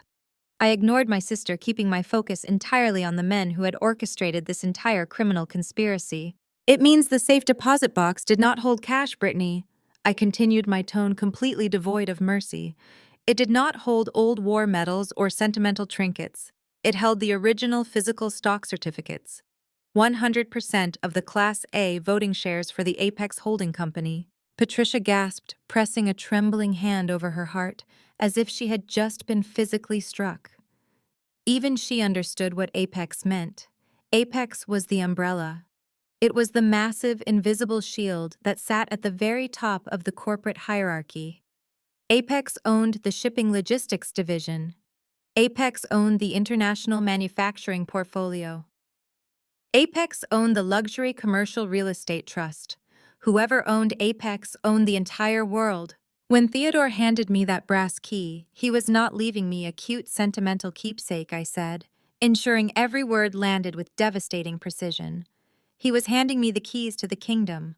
Knowing that his own son was a crook, knowing that his son-in-law was a facilitator, and knowing that his wife was complicit, Theodore legally transferred absolute ownership of the entire empire to me while he was still breathing. Richard slammed his fist against the table, his massive frame shaking with rage. "That is a lie," Richard roared, his voice booming through the room. "That is a fabricated document. You forged his signature. The will Jamal just read supersedes any previous draft. I am the CEO. I inherit the parent company. It is written right there in ink." "You are not listening, Richard," I replied, my voice dropping to a deadly whisper. A will only governs the assets in Theodore's possession at the exact moment of his death. But Theodore did not own Apex Holding Company when he died. I did. I have owned it for 6 months. I watched the realization finally penetrate Richard's thick skull. The arrogant, aggressive titan of industry physically deflated. His shoulders slumped and his hands began to tremble against the glass. "The will Jamal just read to you is a completely useless piece of paper," I said, delivering the final crushing blow. "It is a beautifully drafted, legally binding document that distributes companies Theodore had already given away. It is worth less than the ink it was printed with." Jamal finally found his voice. It was a pathetic, broken croak. "The signatures are verified, Richard. The transfer is registered with the state. It is bulletproof. She owns it. She owns all of it." I sat back in my leather chair, crossing my legs and folding my hands neatly in my lap. I looked directly into Richard's bloodshot, defeated eyes. "You do not own the holding company, Richard?" I said softly. "I do." Richard stared at me. His brain simply refused to process the words I had just spoken. He slowly turned his head toward Jamal, waiting for his highly paid legal attack dog to burst into laughter to declare this a farce, to rip the document to shreds. But Jamal was paralyzed. The lawyer's eyes were glued to the raised seal of the Delaware Secretary of State, his professional arrogance entirely replaced by the cold sweat of a man looking at a live explosive. He recognized the watermark. He recognized the authorized signatures. He knew exactly what an irrevocable transfer of shares looked like. Richard snatched the thick stack of paper from Jamal's trembling hands. He ripped the cover page back with so much force that the brass binding tore through the heavy archival stock. He began to read. I watched his eyes scan the dense legal text. I watched the exact second his supreme confidence began to fracture. The deep, healthy flush of his skin evaporated, replaced by an ashen, sickly gray. His lips parted, drawing in short, ragged breaths, as if the oxygen in the room had suddenly been depleted. He was reading the clauses Theodore and I had meticulously drafted 6 months ago. Theodore had systematically dismantled Richard's illusion of control layer by layer. The holding company, the executive board seats, the voting rights, the offshore subsidiaries, every single asset Richard had planned to plunder was legally locked behind my name. The document explicitly stated that any and all executive positions, including Richard's role as chairman of the board, were now entirely at the discretion of the sole majority shareholder. Me. I let the silence stretch, allowing the crushing weight of his new reality to settle over his broad shoulders. He was not a billionaire titan of industry anymore. He was not the undisputed patriarch of a generational dynasty. He was merely an employee, my employee. And he knew with absolute certainty that his employment was effectively terminated. The grand estate, the private jets, the corporate accounts he treated as his personal piggy bank, none of it belonged to him. He was standing in my building, breathing my air. "This is a forgery," Richard whispered, his voice cracking. It was a hollow sound stripped of its usual booming authority. "You forged his signature. You manipulated a dying man into signing something he did not understand. This will never hold up in court." The signature was witnessed by 3 independent federal judges and videotaped on a secure server. Richard I replied, keeping my posture perfectly relaxed. Theodore ordered a full psychiatric evaluation the morning he signed it, specifically to preempt your inevitable challenge of his mental competency. The medical examiners declared him entirely lucid. The transfer is ironclad. You spent the last decade trying to build an empire on a foundation of quicksand, entirely unaware that Theodore handed me the deed to the property. Brittany began to hyperventilate. Her perfectly manicured hands clawed at her own throat as she looked at her father. "Dad," she gasped, her voice trembling with hysteria. "Dad, tell her she is lying. Tell her we still have the money. If we do not have the money, how are we going to pay off the $40 million of debt you just put in my name?" "Dad, say something." Patricia clutched Richard's arm, her face a mask of aristocratic terror. "Richard, do something," she demanded, her voice shrill and desperate. "You cannot let this street rat take everything we have built. Call the police. Have her arrested. You are the CEO." But Richard was beyond logic. He was beyond legal strategy. For his entire life, his immense wealth and physical intimidation had been his only tools for navigating conflict. Whenever he was challenged, he bought his way out or bullied his way through. Now his money belonged to me, and his legal shield was useless. His inflated, fragile ego simply could not comprehend the ultimate power shift. The very girl his wife had just called a broken, pathetic parasite was now holding his financial execution order. He was looking at his own absolute destruction orchestrated by the woman he had treated as garbage for 20 years. The psychological break happened in an instant. Richard let out a roar that did not sound human. It was a primal, guttural sound of pure, unhinged fury. He dropped the legal document and slammed both of his massive fists onto the glass table with enough force to send a spider web of cracks shooting through the thick surface. Coffee cups shattered, spilling dark liquid over the polished wood floor. Jamal scrambled backward, his chair tipping over as he desperately tried to get out of the path of destruction. "I will kill you!" Richard screamed, his eyes rolling back with rabid hostility. "You forged this. You stole my company. You stole my life." He lunged across the wide conference table. He did not care about the shattered glass, the scattered documents, or the witnesses. His heavy body crushed the remaining water pitchers, sending shards of crystal flying across the room. His massive hands, thick and heavily veined, stretched out like claws, aiming directly for my throat. He intended to strangle the life out of me right there in the executive boardroom.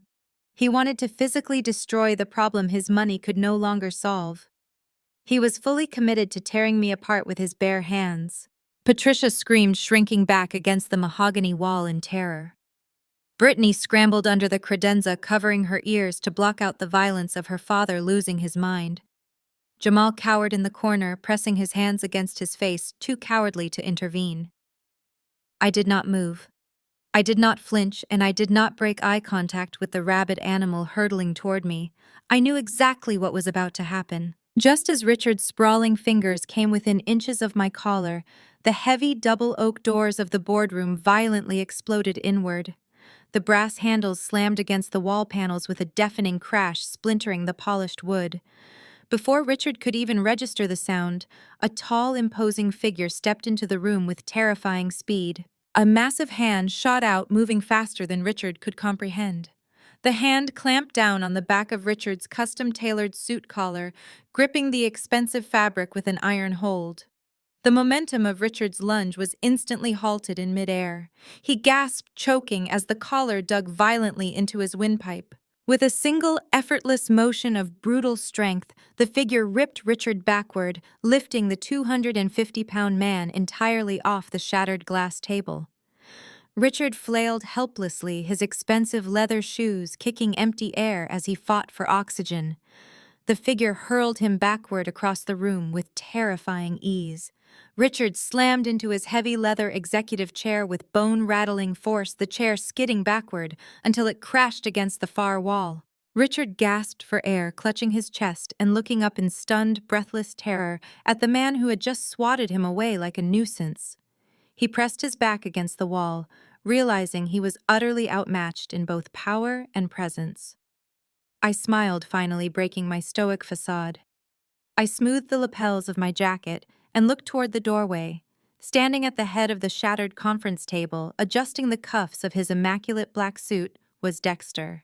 He looked nothing like the shivering, broken vagrant who had spent the last 3 years camped beside the service entrance of our corporate headquarters. The layers of grime, the wild matted beard, and the threadbare, foul-smelling coats were completely gone. In their place stood a man carved from solid granite, radiating an aura of absolute terrifying authority. His silver hair was cropped close to his scalp in a crisp, disciplined military fade.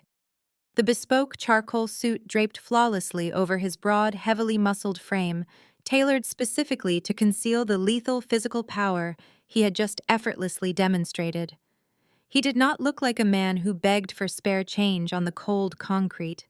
He looked like an executioner. Richard remained slumped against the far wall, clutching his bruised throat and wheezing for oxygen. His eyes were wide with unadulterated shock. He simply could not comprehend how the homeless man he had routinely spat on the man he had ordered his private security guards to kick off the sidewalk had just physically overpowered him without breaking a single drop of sweat. Dexter did not even glance in Richard's direction. He treated the former billionaire like an irrelevant piece of garbage. He walked slowly toward the center of the ruined boardroom, the heavy rhythmic thud of his polished leather shoes silencing the panicked whimpers coming from Brittany and Patricia. Dexter reached into the breast pocket of his tailored jacket. He withdrew a thick black leather wallet and tossed it casually onto the undamaged section of the glass conference table. It landed with a heavy, definitive smack right next to Theodore's brass key. The wallet flipped open. Pinned to the dark leather was a gleaming silver shield. Department of Justice, Office of the Inspector General, retired. The words seemed to burn a hole directly into Jamal's retinas. The lawyer let out a high, strangled gasp, shrinking back into his chair, as if the badge were highly radioactive. "Allow me to introduce myself properly," Dexter said. His voice was no longer the gravelly, raspy whisper of a street beggar. It was deep resonant and commanded absolute obedience. "My name is Dexter Vance. I spent 25 years as a senior forensic investigator for the federal government, specializing in corporate racketeering and organized financial fraud. And for the last 3 years, I have been your worst nightmare." Patricia let out a horrified sob, covering her mouth with both trembling hands. Brittany remained frozen under the credenza, her expensive makeup completely ruined by a fresh wave of panicked tears. Theodore Wilson was a brilliant man. Dexter continued, his sharp analytical gaze sweeping across the terrified family. "He knew exactly what you were doing, Richard. He knew you were bleeding his life's work dry to fund your degenerate gambling habits and your wife's absurd vanity projects. But more importantly, Theodore knew exactly how dangerous you were. He knew that when he finally decided to legally cut you off, you would retaliate. He knew you would not hesitate to resort to violence to protect your stolen wealth. And he knew your primary target would be the only person in this family who actually possessed a moral compass." Dexter turned his head and looked down at me. For the first time since he entered the room, his rigid expression softened into a look of profound paternal respect. He gave me a single, deeply approving nod. "Theodore hired me the morning after his initial terminal cancer diagnosis," Dexter revealed, turning his attention back to the cowering lawyer. "He placed me right outside your front door. My mandate was to act as Kendra's undercover bodyguard. I watched her arrive every morning. I watched her leave every night. I ensured that Richard's hired thugs never got within 10 feet of her without me knowing about it. I was the invisible shield Theodore bought to keep his real heir entirely safe." Dexter leaned forward, placing his large hands flat on the shattered glass table. He leaned directly into Jamal's personal space, forcing the sweating attorney to look him in the eye. "My secondary mandate was to gather the evidence needed to bury you," Dexter stated, his voice dropping to a lethal quiet register. "And let me tell you, Jamal, you are phenomenally arrogant for a man with such remarkably sloppy digital security." Jamal shook his head frantically, his mouth opening and closing without producing any sound. "That corporate transfer document you just read is absolutely ironclad," Dexter said, tapping a thick finger against the heavy archival paper resting in front of the lawyer. "I know this for an undeniable fact, because I was sitting in the room when Theodore signed it. I am the primary legal witness to the transfer. The notary who stamped that state seal is a former federal colleague of mine. There is no legal loophole. There is no probate technicality. You cannot contest it in civil court. The Apex Holding Company belongs exclusively to Kendra. Dexter stood up to his full height, looming over the entire table. But we are not just here to discuss a legal transfer of assets, Dexter announced, his voice echoing off the mahogany walls. We are here to discuss a massive, highly coordinated criminal conspiracy.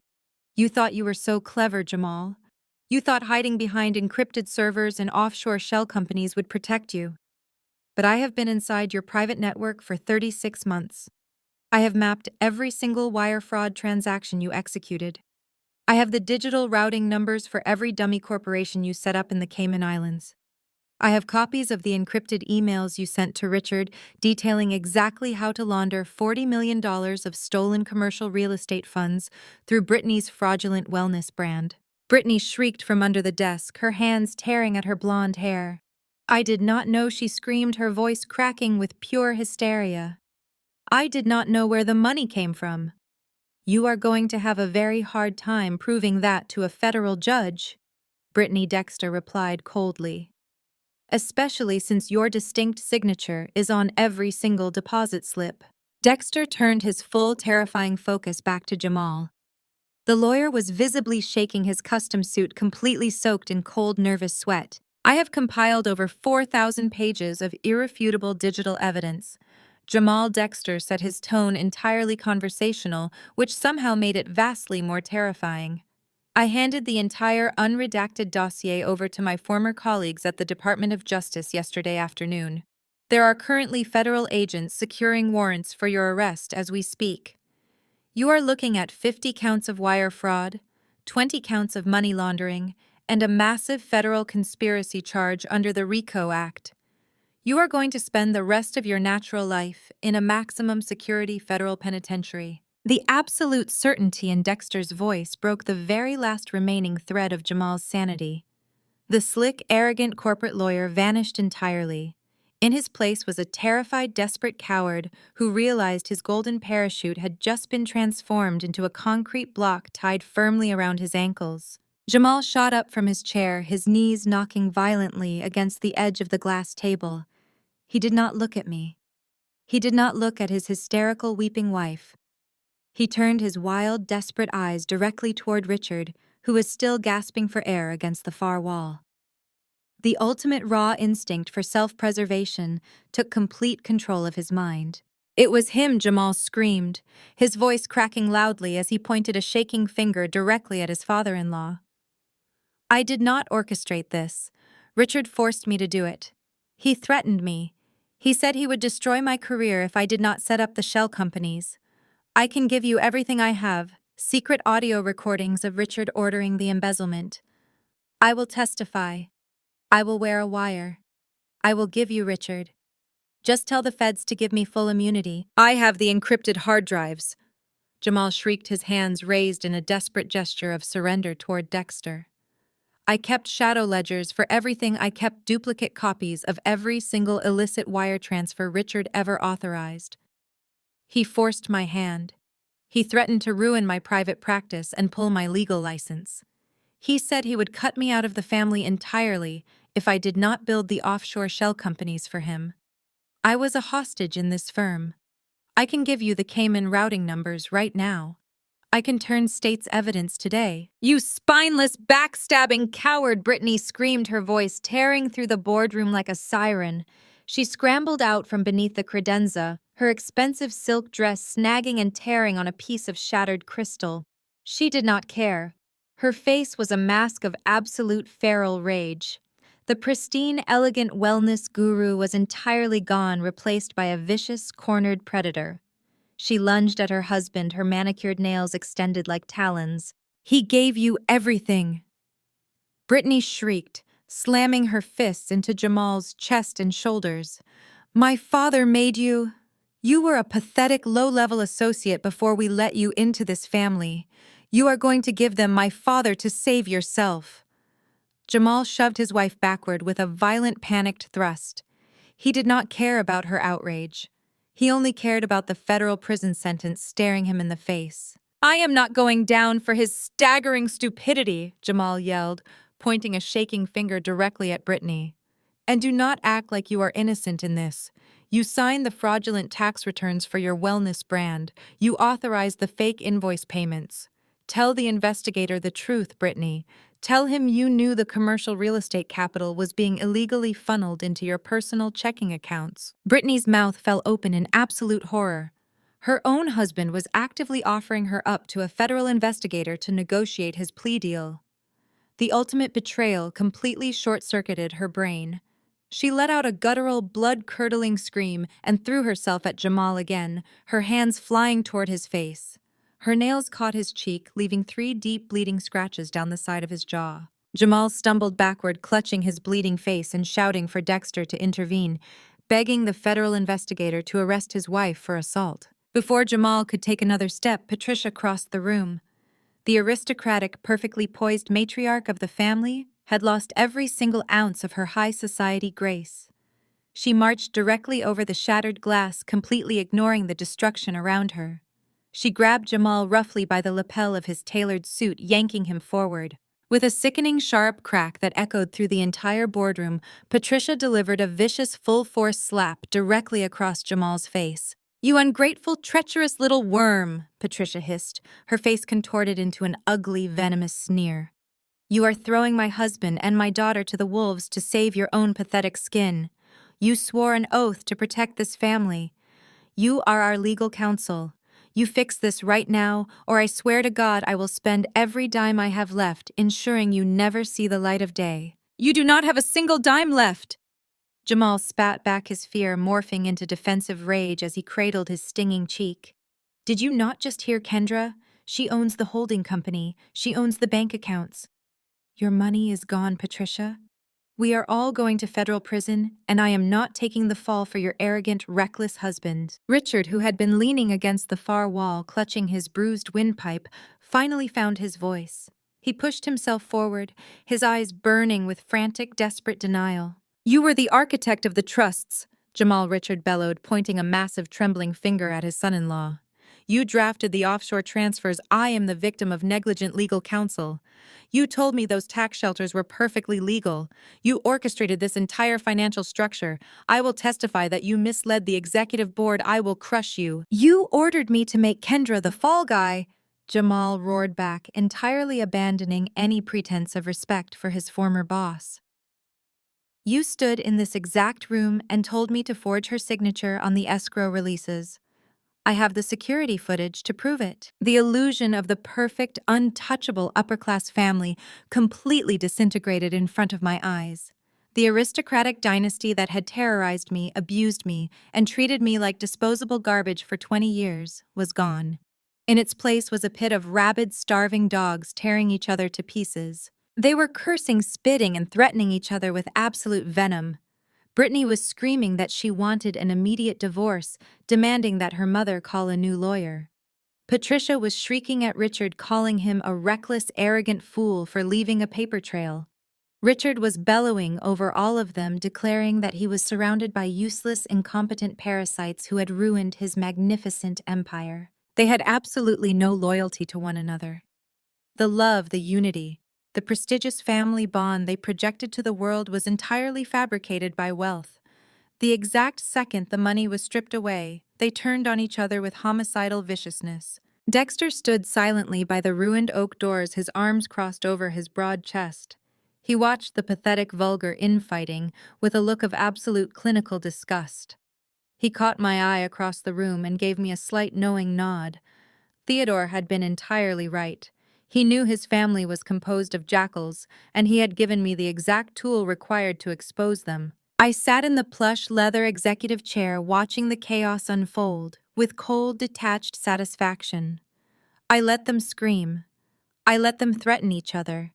I let them experience the sheer suffocating terror of losing everything they valued in the world. Then I decided the circus had gone on long enough.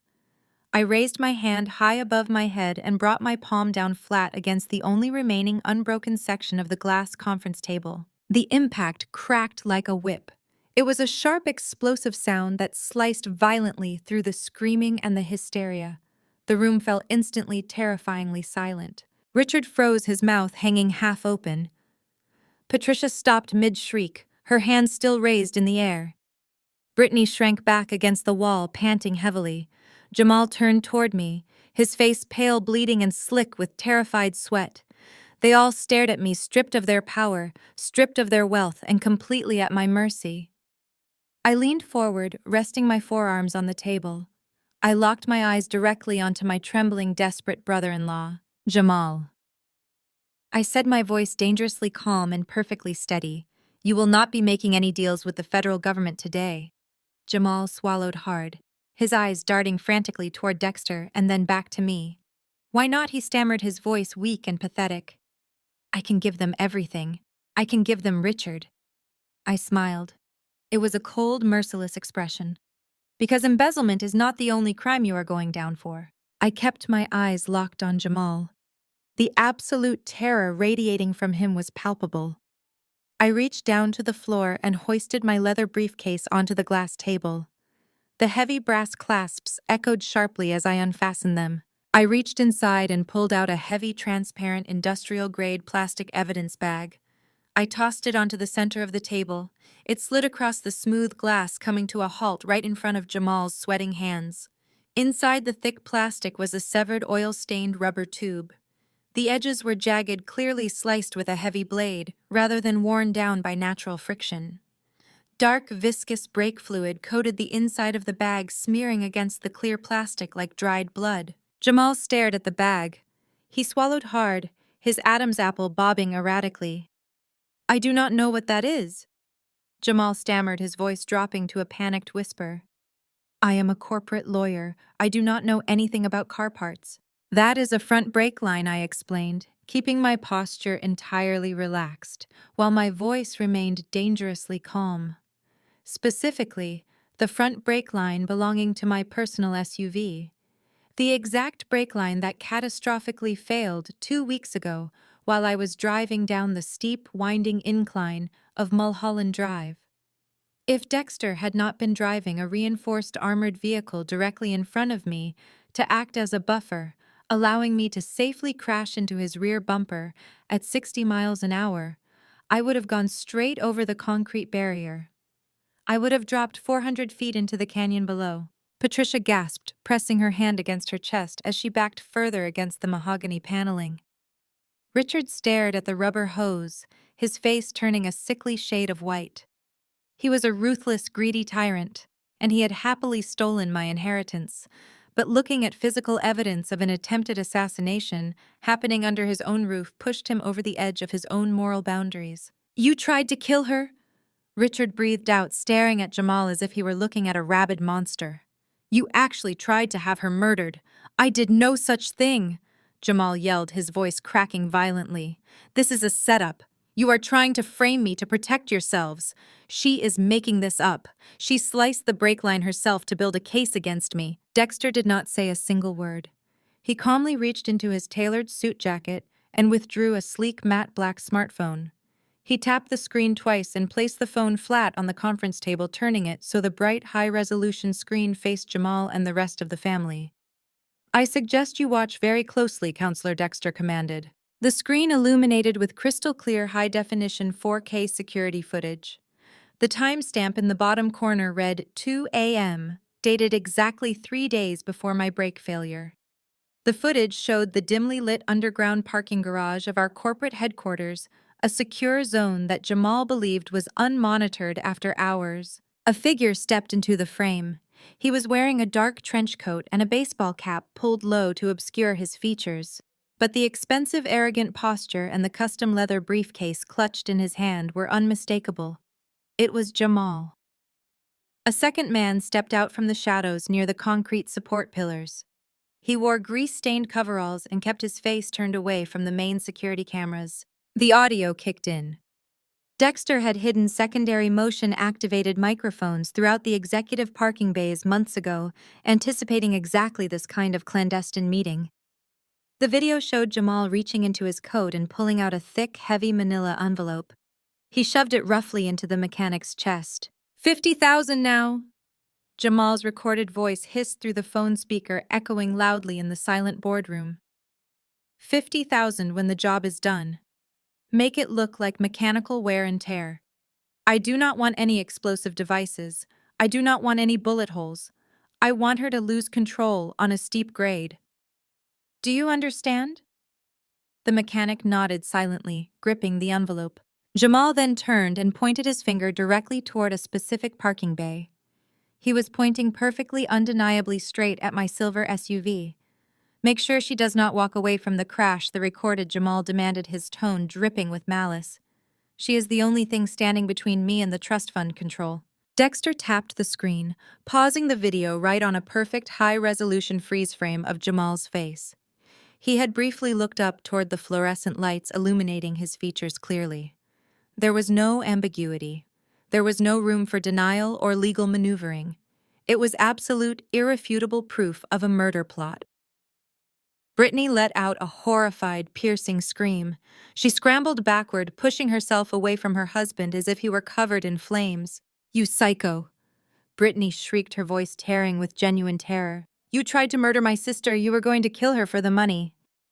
You told me you were just adjusting the corporate accounts. You never said anything about killing anyone." Jamal's legs completely gave out.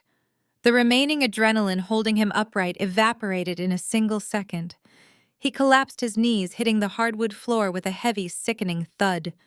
He slumped forward, his hands gripping the edge of the glass conference table, his breathing coming in short, hyperventilating gasps. The corporate swagger was dead. The arrogant manipulation was dead. He was no longer a high-powered attorney negotiating white-collar plea deals. He was a trapped animal staring at a cage. "Embezzlement carries a 10 to 20-year sentence," Jamal Dexter stated, his voice a low, rumbling threat that filled every corner of the room.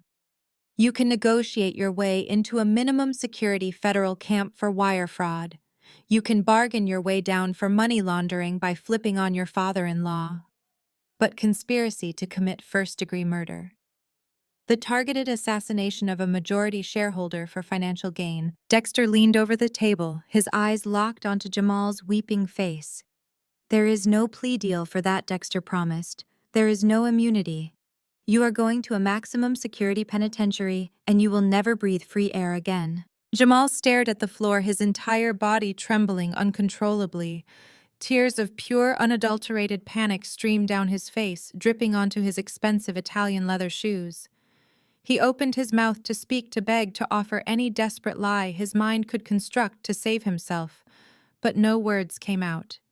He was completely and utterly broken. Suddenly, a new sound cut through the heavy, suffocating silence of the executive boardroom. Down the long, marble-lined corridor outside the shattered oak doors, the distinct rhythmic sound of heavy tactical boots began to echo. It was not the light clicking footsteps of corporate assistants or the rubber-soled shoes of private security guards. It was the synchronized, deliberate march of a federal strike team, moving with absolute, uncompromising purpose. The heavy boots grew louder, vibrating through the floorboards, closing in on the boardroom. The splintered remains of the heavy double oak doors were shoved completely wide open, crashing against the mahogany wall panels with a violent, definitive thud. A squad of federal agents swarmed into the executive suite. They moved with terrifying synchronized precision, fanning out across the shattered glass and ruined furniture to secure every exit and neutralize every corner of the room. They wore dark tactical gear, heavy utility belts, and navy blue windbreakers, with 3 bold yellow letters printed across their backs, FBI. At the center of the formation strode a man who looked like he had been carved directly out of a glacier. Agent Gallagher possessed a stern, weathered face, sharp, uncompromising eyes, and the grim, humorless demeanor of a man who had spent his entire career dismantling organized crime syndicates. He did not look impressed by the imported crystal chandelier overhead or the panoramic views of the city skyline. He looked strictly at his targets, his expression devoid of any sympathy. Gallagher stepped up to the edge of the conference table. He gave Dexter a brief, highly respectful nod, acknowledging the mountain of forensic evidence the retired investigator had just handed over to the Bureau. Then Gallagher reached to his belt and pulled out his credentials, flashing a gold badge that caught the harsh overhead light. Richard Vance Jamal Crawford Gallagher announced, his voice booming with absolute federal authority. You are under arrest for conspiracy to commit murder, federal wire fraud, and severe tax evasion. Jamal did not even attempt to stand. He remained collapsed on his knees, his forehead practically resting against the base of the table, weeping openly as two large agents hoisted him up by his armpits. The metallic heavy click of steel handcuffs, ratcheting tightly around his wrists, echoed sharply in the silent room. Jamal squeezed his eyes shut, his expensive Italian suit now wrinkled and stained with the coffee and debris from the floor. He was entirely broken. He knew his life as a wealthy, arrogant corporate fixer was over. He was going to a federal cage, and he knew he deserved it. Richard, however, simply could not process the reality of the handcuffs. When two heavily armored agents grabbed his arms and forced them firmly behind his massive back, the former titan of industry began to thrash. He struggled against their grip, his face turning a dangerous, volatile shade of crimson. "Take your hands off me," Richard bellowed, spitting as he shouted. "Do you know who I am? I am the chairman of this board. I employ half of this city. I pay your salaries. This is an illegal apprehension. This is a complete corporate coup orchestrated by a psychotic lying parasite. You have the right to remain silent," Gallagher recited smoothly, completely ignoring Richard's blustering rage. "Anything you say can and will be used against you in a court of law. You have the right to an attorney." "I am an attorney." Jamal sobbed pathetically from across the room, his head hanging low between his restricted shoulders. "Then you should know better than to speak," Gallagher shot back coldly, signaling for the agents to secure their prisoners. Brittany watched her husband being hauled toward the doorway. The reality of the situation finally pierced through her deep layers of spoiled, entitled delusion. Her wellness brand, her social media empire, her sprawling mansion, all of it was built on stolen, laundered money. Her husband was going to prison for trying to assassinate her own sister. She fell to her knees amidst the broken glass, gripping the edges of the credenza and screaming Jamal's name, but he did not even look back at her. He was marched out into the hallway, his head hung in absolute disgrace. Richard was still fighting, digging his heels into the carpeted floor as the agents physically dragged him toward the exit. He realized that his physical intimidation was useless. He realized his money, the ultimate shield he had used to bully his way through life, was locked behind my name. He turned his desperate, frantic eyes toward his wife. "Patricia," Richard yelled, his booming voice cracking with pure panic. "Patricia, do not just stand there. Call the mayor. Get Senator Hastings on the phone immediately. Call the boys at the country club. Tell them we need the best defense attorneys in the state right now. Tell them I am being framed." But Patricia did not move toward her phone. She did not reach for her designer handbag. She simply stood pressed against the mahogany wall, staring at the handcuffs binding her husband's wrists. The aristocratic, untouchable matriarch of the family was finally seeing the exact truth. She realized that the mayor would not take her calls. The senator would run as far away from this scandal as humanly possible.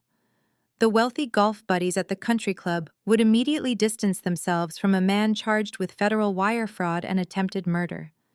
There would be no high society fundraisers. There would be no charity galas. There would be no private jets or luxurious summer homes. The immense, sprawling empire they had stolen from Theodore was entirely gone, evaporating into thin air right before her eyes. She looked at Richard, a man who was now just an exposed, pathetic criminal being dragged away in disgrace. Then she looked at me. She saw the absolute calm on my face, the brass key resting on the table, and the undeniable fact that I now controlled every single asset they had ever valued. Patricia's knees buckled. She collapsed into one of the intact leather executive chairs, burying her face in her manicured hands, and began to sob uncontrollably. It was not a dignified cry. It was a loud, ugly, shattering wail of a woman mourning the sudden violent death of her social status and her fabricated reality. Her perfect upper-class world had disintegrated in a matter of minutes, leaving nothing but the ashes of her own arrogance. "Take him out," Gallagher ordered, stepping aside to clear the path. The agents hauled Richard through the splintered oak doors. His frantic screaming echoed down the marble corridor, fading slowly as they dragged him toward the elevators, leaving behind a profound, ringing silence in the ruined boardroom. I sat back in my chair, smoothing the lapels of my jacket. I surveyed the wreckage of the executive suite. The shattered glass, the spilled coffee, the ruined mahogany. It was a fitting representation of what Richard and Patricia had done to Theodore's legacy. But Theodore had trusted me to clean up the mess. I looked at Dexter, who was quietly gathering his forensic files, his duty fulfilled. The invisible shield Theodore had bought for me had held firm. The long, agonizing years of being the scapegoat, the quiet parasite they thought they could manipulate and discard, were officially over. I was no longer the victim of their boundless greed. I was the architect of their absolute ruin. The silence in the room was no longer oppressive. It was the beautiful, resonant sound of total victory. The silence stretched for exactly 10 seconds before the reality of her new, utterly ruined existence crashed down onto Brittany. She looked at the empty doorway where her husband and her father had just been dragged away in handcuffs. Then she looked down at her hands trembling violently against the ruined carpet. The carefully curated, flawless wellness influencer persona shattered completely. She did not just cry, she disintegrated. Brittany dropped to her hands and knees. She did not care about the shards of broken crystal scattered across the floor. She did not care that the jagged pieces of glass were slicing into her bare shins and tearing the fabric of her custom silk dress. She dragged herself across the debris, literally crawling toward the head of the conference table where I sat. Her perfect blonde hair hung in wet, tangled clumps around her face. Mascara and tears ran down her cheeks in thick, dark streaks, staining her chin and neck. "Kendra, please," Brittany sobbed, her voice a high, hyperventilating wheeze. She reached out her bleeding fingers, desperately grabbing at the hem of my skirt. "Kendra, please, you have to listen to me. We are sisters. We are family." I did not know about the car. I swear to God, I did not know Jamal paid that man to cut your brake lines. I would never let them hurt you. You have to believe me. I looked down at the woman groveling at my feet. For 20 years, she had made it her absolute mission to ensure I felt small, ugly, and entirely unwelcome in my own home. She had mocked my clothes, laughed at my ambition, and cheerfully spent the money that Theodore had intended for both of us. Now she was bleeding on my floor, begging like a desperate animal. I felt absolutely nothing. No pity, no sisterly affection, no sudden urge to offer a warm hug or a forgiving smile. My heart was a block of solid ice. "Please," Brittany gasped, burying her face against my shoes. "Do not take my house. Do not take my brand. I have nothing else, Kendra. If you take the company, I will lose my home. I will lose everything. You cannot put me out on the street. We are sisters. You have to protect me." I slowly pulled my leg back, forcing her hands to slip off my skirt. I leaned forward, resting my elbows on my knees, bringing my face just inches away from her tear-streaked, panicked eyes. "Do not ever use that word with me again," I said, my voice dropping to a harsh, lethal whisper. "We are not sisters. We just happen to share a tragic amount of DNA." Brittany whimpered, shrinking back slightly, but unable to tear her eyes away from mine. "You knew exactly what they were doing to me, Brittany." I continued, enunciating every single word with deliberate, crushing precision. "You knew Richard was bleeding Theodore's estate dry. You knew Jamal was setting up dummy corporations to funnel my inheritance directly into your bloated lifestyle brand. You may not have handed that mechanic the envelope of cash to cut my brake lines, but you absolutely knew they were orchestrating my financial and personal ruin. You just did not care because it paid for your private jets and your cosmetic surgeries. You loved watching me suffer because it made you feel superior." I did not know. Brittany cried, shaking her head frantically. "I never looked at the accounting. I just spent what Jamal gave me. I thought it was our money." Ignorance is not an excuse when the blood is on your hands, I replied coldly. And speaking of spending what Jamal gave you, let us talk about your recent purchases. That matte black American Express card you carry in your purse, the one you use for your weekly spa retreats and your luxury shopping sprees. Brittany swallowed hard, her eyes darting nervously. That card draws directly from the Apex Holding Company's primary operating account, I stated. The account that I now legally own with absolute uncontested authority. I noticed a rather interesting charge pop up on the ledger yesterday afternoon. $32,000 at the Cartier boutique downtown. Brittany's breath hitched in her throat. She instinctively touched the heavy diamond-encrusted bracelet gleaming on her wrist. It is a beautiful piece, I said, glancing at the jewelry. But it does not belong to you. It belongs to the holding company. In fact, your cars, your wardrobe, your personal assistants, and the mortgage on that sprawling mansion you love so much are all completely dependent on that single corporate account. I let the silence hang for a moment, ensuring she understood the absolute gravity of the situation. I canceled that card 10 minutes ago, I announced. Brittany let out a choked gasp as if all the oxygen had been violently sucked from her lungs. The corporate accounts are frozen, I continued ruthlessly. The deed to your mansion is held by a subsidiary that Dexter and I legally absorbed this morning. You are officially locked out. You have zero access to the family wealth, zero access to the trust funds, and zero access to your fraudulent brand. You are bankrupt, Brittany.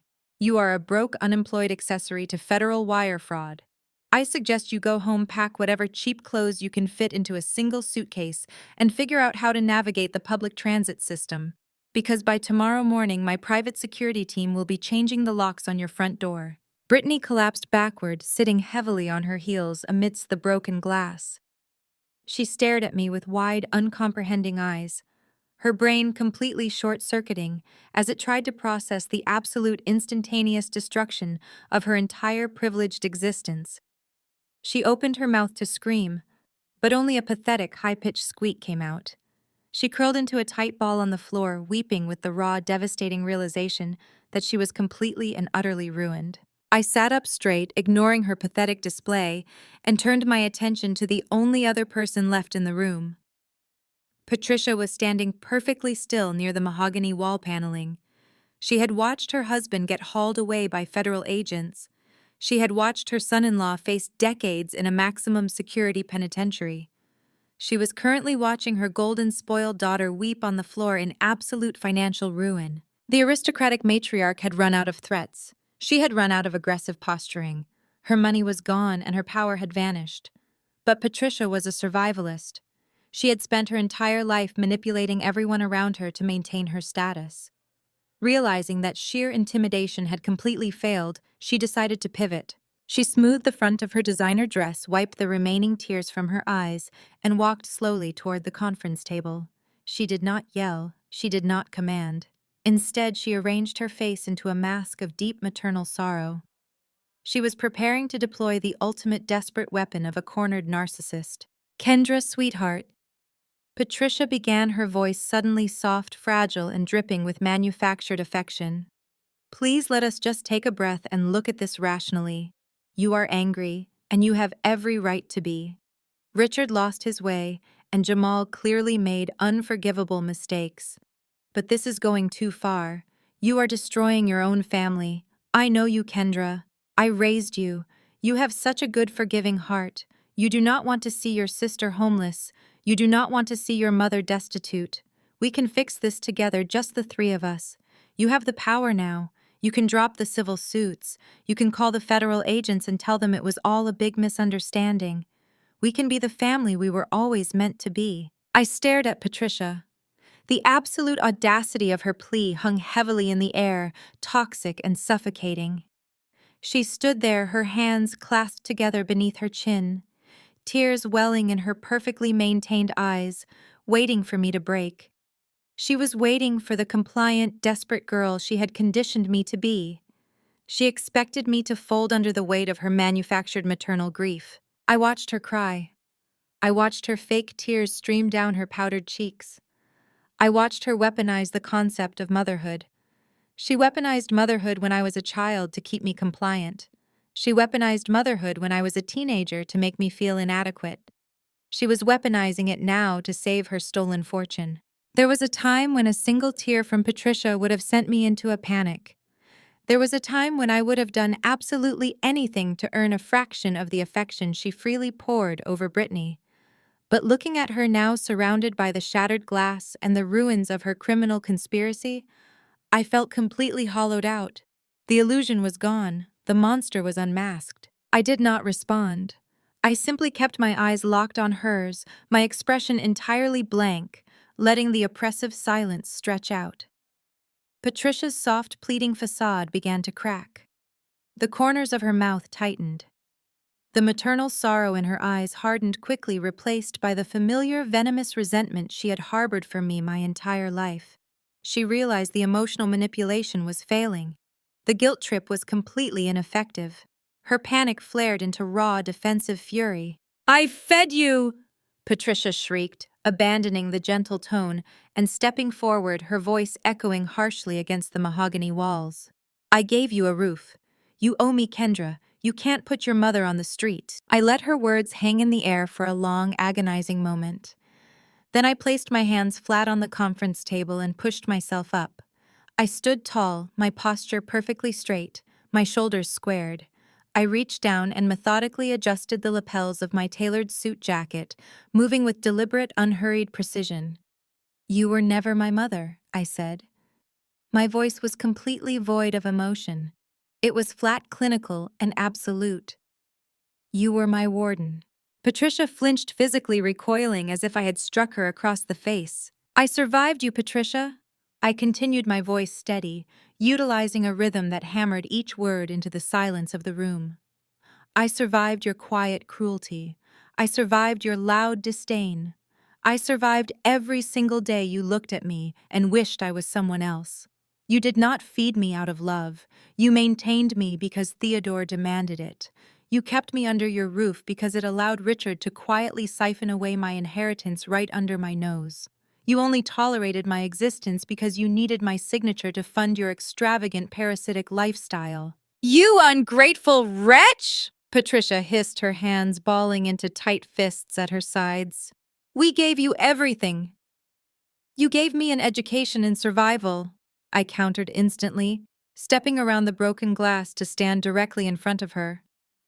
"And now I am applying that education." I turned my back on her and walked over to my leather briefcase. I snapped the brass closures shut with a sharp, definitive click. "You have exactly 2 hours to pack your personal clothing and vacate the estate," I announced, turning back to face the two women. Brittany let out a loud, agonizing wail from the floor, burying her face in her hands, her shoulders heaving with violent sobs. Patricia's jaw dropped in absolute shock. 2 hours. Patricia gasped, her voice trembling with fresh panic. "That is impossible. We have decades of belongings in that house. We have antique furniture, designer wardrobes, jewelry. I cannot possibly pack my life into 2 hours." "You misunderstand your position," I said, leaning casually against the edge of the conference table. "The house belongs to the holding company. The antique furniture belongs to the holding company. The luxury vehicles in the garage, the designer jewelry in your safes, and the expensive art on your walls were all purchased using embezzled corporate funds. Therefore, they are the legal property of the estate. You do not get to keep the spoils of your crimes." Patricia stared at me, her chest rising and falling rapidly as she struggled to pull air into her lungs. "You may take your basic personal clothing," I instructed coldly. "You may take your personal toiletries. You will leave your corporate credit cards, the keys to the vehicles, and every single piece of jewelry on the kitchen counter. My private security team is already stationed at the front gates of the property. They will escort you inside and they will monitor you while you pack." I paused, letting my gaze drift from Patricia to Brittany, ensuring they both understood the absolute finality of my orders. "If you take so much as a silver spoon or a piece of artwork," I said, my voice dropping to a dangerous, icy register, "I will have Agent Gallagher arrest you for grand larceny." Agent Gallagher, who had been standing silently near the doorway, stepped forward. He crossed his arms over his tactical windbreaker and looked down at Patricia with a grim, humorless expression. I will have a federal transport unit waiting at the bottom of your driveway. Mrs. Vance Gallagher stated, his voice a low, authoritative rumble. Do not test her resolve. My agents would be more than happy to add theft to the growing list of federal charges against your family. Patricia opened her mouth, but no sound came out. She was entirely defeated. The aristocratic armor was gone, leaving behind a terrified, impoverished woman who was about to be cast out into the street. Brittany continued to sob on the floor, rocking back and forth, chanting Jamal's name between hysterical, panicked gasps. The reality of taking public transit, of losing her social media empire, of facing a life without a limitless bank account, had completely shattered her mind. I picked up my briefcase. I did not offer them a parting insult. I did not offer them a triumphant smile. They were no longer worth my energy. They were simply ghosts of a past I had finally conquered. Let us go, Dexter, I said, turning away from the destruction. Dexter nodded, adjusting his own coat. With pleasure, Kendra. I walked toward the doorway, my heels clicking sharply against the hardwood floor. Agent Gallagher stepped aside, gesturing for me to lead the way. I walked out of the executive boardroom, leaving the shattered oak doors wide open behind me. As I stepped into the long, marble-lined corridor, the sounds of my past echoed from the room. Patricia was screaming my name, begging me to come back, begging for a compromise, begging for a fraction of the money she had stolen.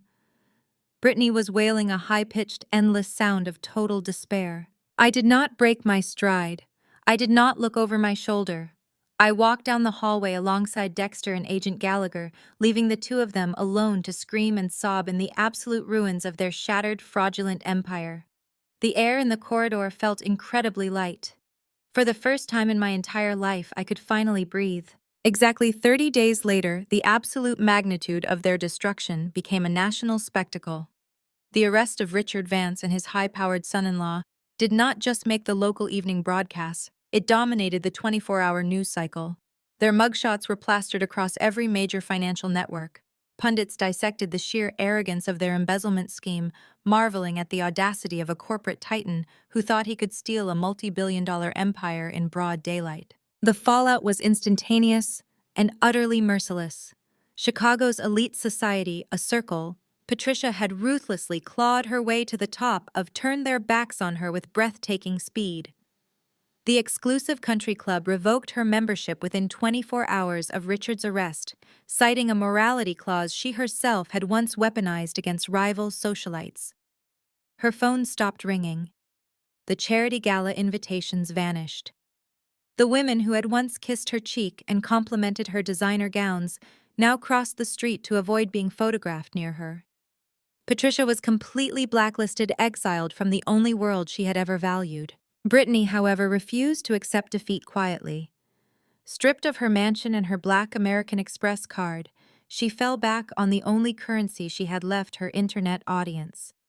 Operating from a cramped, rented apartment, she set up her ring light and launched a live broadcast to her millions of followers. She orchestrated the performance perfectly.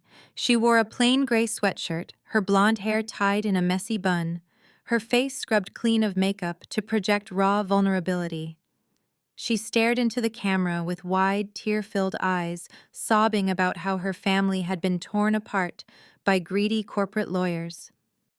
She played the ultimate victim, claiming she was entirely ignorant of her husband's crimes, begging her followers to buy her merchandise to help her survive this terrible, unjust tragedy. I sat in my newly reclaimed executive office, watching her viewer count climb past 100,000. Dexter stood beside my desk, his arms crossed, waiting for my signal. I did not feel an ounce of sympathy for the weeping woman on the screen. She was attempting to monetize her own criminal complicity. Release the audit, I ordered, not taking my eyes off the monitor. Dexter tapped a single key on his encrypted tablet. We did not just send the forensic financial report to the authorities. We published it on a public open-source server, and Dexter utilized a network of automated social media accounts to blast the link directly into the comment section of Brittany's live stream. We sent it to every major sponsor she had, every gossip blog, and every news outlet covering the scandal. The audit contained a revelation so utterly repulsive that even I had been shocked when Dexter uncovered it. Richard and Jamal had not just siphoned my inheritance to fund Britney's lifestyle brand. To avoid tax scrutiny, they had routed the stolen capital through a philanthropic foundation specifically established to fund pediatric cancer research. The money meant to buy chemotherapy equipment for dying children had been diverted straight into Britney's personal checking accounts. It paid for her Cartier bracelets, her custom sports cars, and her extravagant trips to private islands. The reaction was explosive and instantaneous. I watched it happen in real time on Britney's broadcast. The supportive comments pouring in from her fans suddenly halted, replaced by a tidal wave of absolute disgust. Viewers began dropping the link to the audit in the chat, demanding answers. The realization of where her luxury lifestyle came from hit the internet like a bomb. Britney's tearful monologue faltered as she read the incoming comments. Her face went entirely pale. She frantically tried to deny it, stuttering and stumbling over her words, but the financial documents were undeniable, signed and authorized with her own digital signature. She abruptly ended the live stream, but the damage was irreversible. Within 2 hours, every single corporate sponsor severed ties with her brand, releasing public statements condemning her actions. Her social media accounts were mass-reported and permanently suspended. She was not just canceled, she was entirely eradicated from the digital landscape. The influencer who had bullied and belittled me for 2 decades was now the most despised woman on the internet. While Britney faced public ruin, Patricia faced a much harsher physical reality. With all her assets seized by the federal government and her social circle entirely vanished, the former high society queen was left with absolutely nothing. She had no savings, no marketable skills, and no wealthy husband to shield her from the consequences of her arrogance. She was forced to move into a tiny, dilapidated motel on the grimy outskirts of the city. The peeling wallpaper and roach-infested baseboards were a far cry from the imported marble and crystal chandeliers she had stolen from Theodore. To pay the weekly rate for her miserable room, Patricia had to do something she had considered beneath her for her entire life. She had to get a job. I received a photograph from one of Dexter's associates a few weeks later. It showed Patricia standing behind the cash register of a discount retail store. She was wearing a cheap, unflattering polyester uniform, her graying hair pulled back under a visor. Her face was lined with deep, bitter exhaustion as she scanned cheap plastic goods for unbothered customers. The woman who had once demanded utter perfection from everyone around her was now working for minimum wage, terrified of running into anyone who might recognize her from her former life of stolen luxury. I deleted the photo from my phone. I had no interest in gloating over her misery. My focus was entirely forward. I had an empire to rebuild, and the foundation needed to be scrubbed clean. I stood up from my executive desk and walked out into the main corridor of the corporate headquarters. The rot that Richard and Jamal had allowed to fester within the walls of this building was extensive, but it was not terminal. I had the power to cut it out. I instructed my new head of security to lock down the executive elevators and called a mandatory emergency meeting in the main amphitheater. Every single board member Richard had installed over the past 10 years was present. They sat in their expensive suits, sweating nervously under the harsh fluorescent lights, whispering among themselves about the FBI raids and the frozen accounts. They had all turned a blind eye to Richard's embezzlement. They had all taken massive bonuses while my grandfather's legacy was hollowed out from the inside. I walked down the center aisle, flanked by Dexter and a team of corporate attorneys I had handpicked that morning. I did not bother with pleasantries. I stepped up to the podium, plugged a flash drive into the main console, and projected a massive color-coded spreadsheet onto the screen behind me. It listed every toxic asset, every dummy corporation, and every illegal wire transfer authorized by the men sitting in this very room. I am systematically liquidating every single fraudulent holding you cowards allowed my uncle to create. I announced, my voice echoing off the acoustic panels. And effective immediately, every board member whose name is highlighted in red on this screen is terminated. A chorus of outraged gasps erupted from the audience, but I cut them off before a single man could speak. Your severance packages are void due to gross negligence and breach of fiduciary duty, I stated coldly. Security will escort you to your desks to collect your personal belongings. If you attempt to access any corporate data before you leave, I will hand your names directly to Agent Gallagher. You have 5 minutes to exit my building." I watched the color drain from their faces.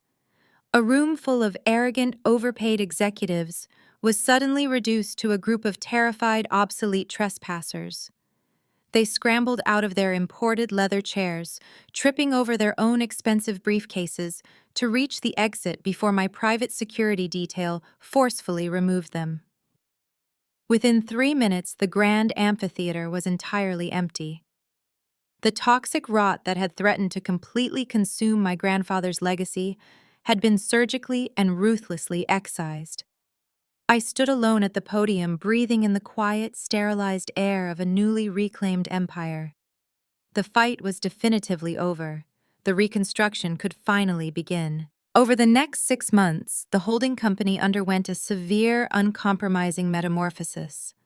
I hired an entirely new board of directors, selecting individuals based strictly on their ethical track records, philanthropic history, and proven industry expertise rather than their social connections or country club memberships.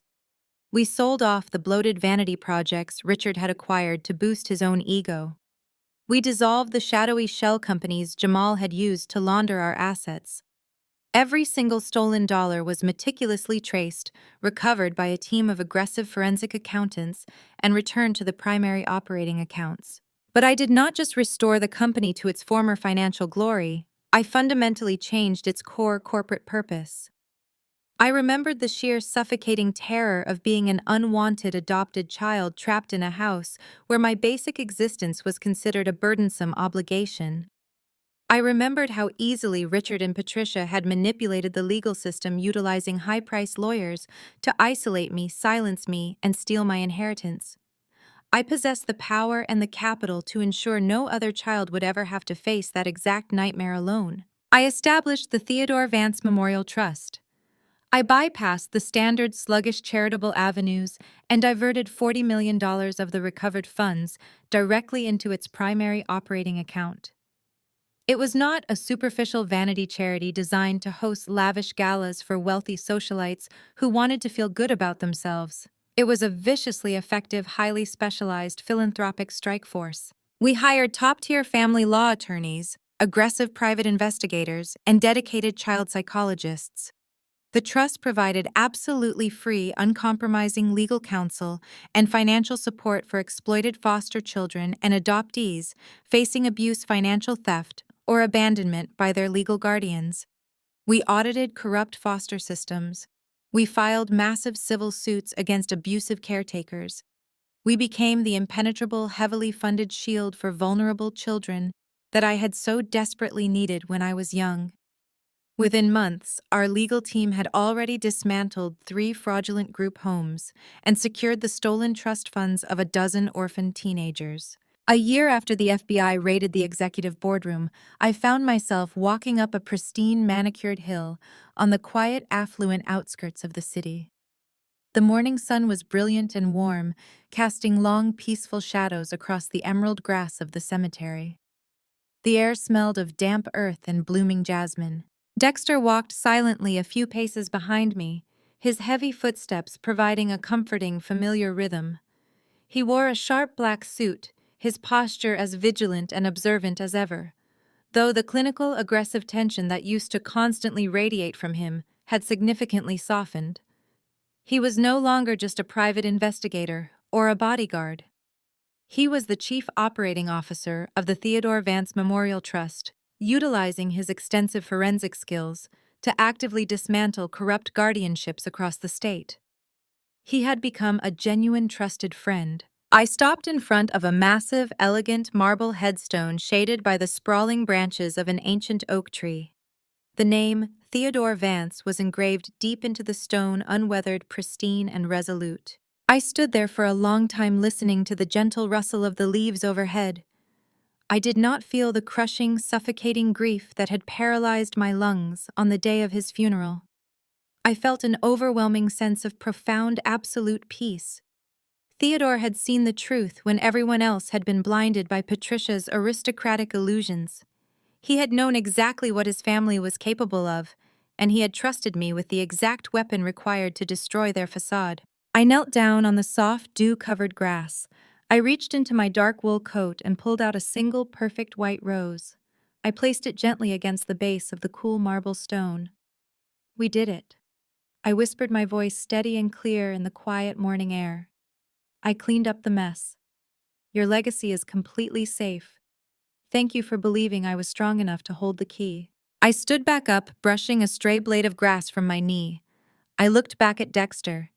He met my gaze and gave me a slight, highly respectful nod, silently acknowledging the closure of a very long, very dark chapter in both of our lives. I turned and walked away from the grave, making my way down the winding paved path toward the towering cemetery gates. With every single step I took, the lingering, invisible weight of my childhood completely dissolved. The constant gnawing anxiety of being the scapegoat, the unwanted burden, the disposable outsider was entirely gone.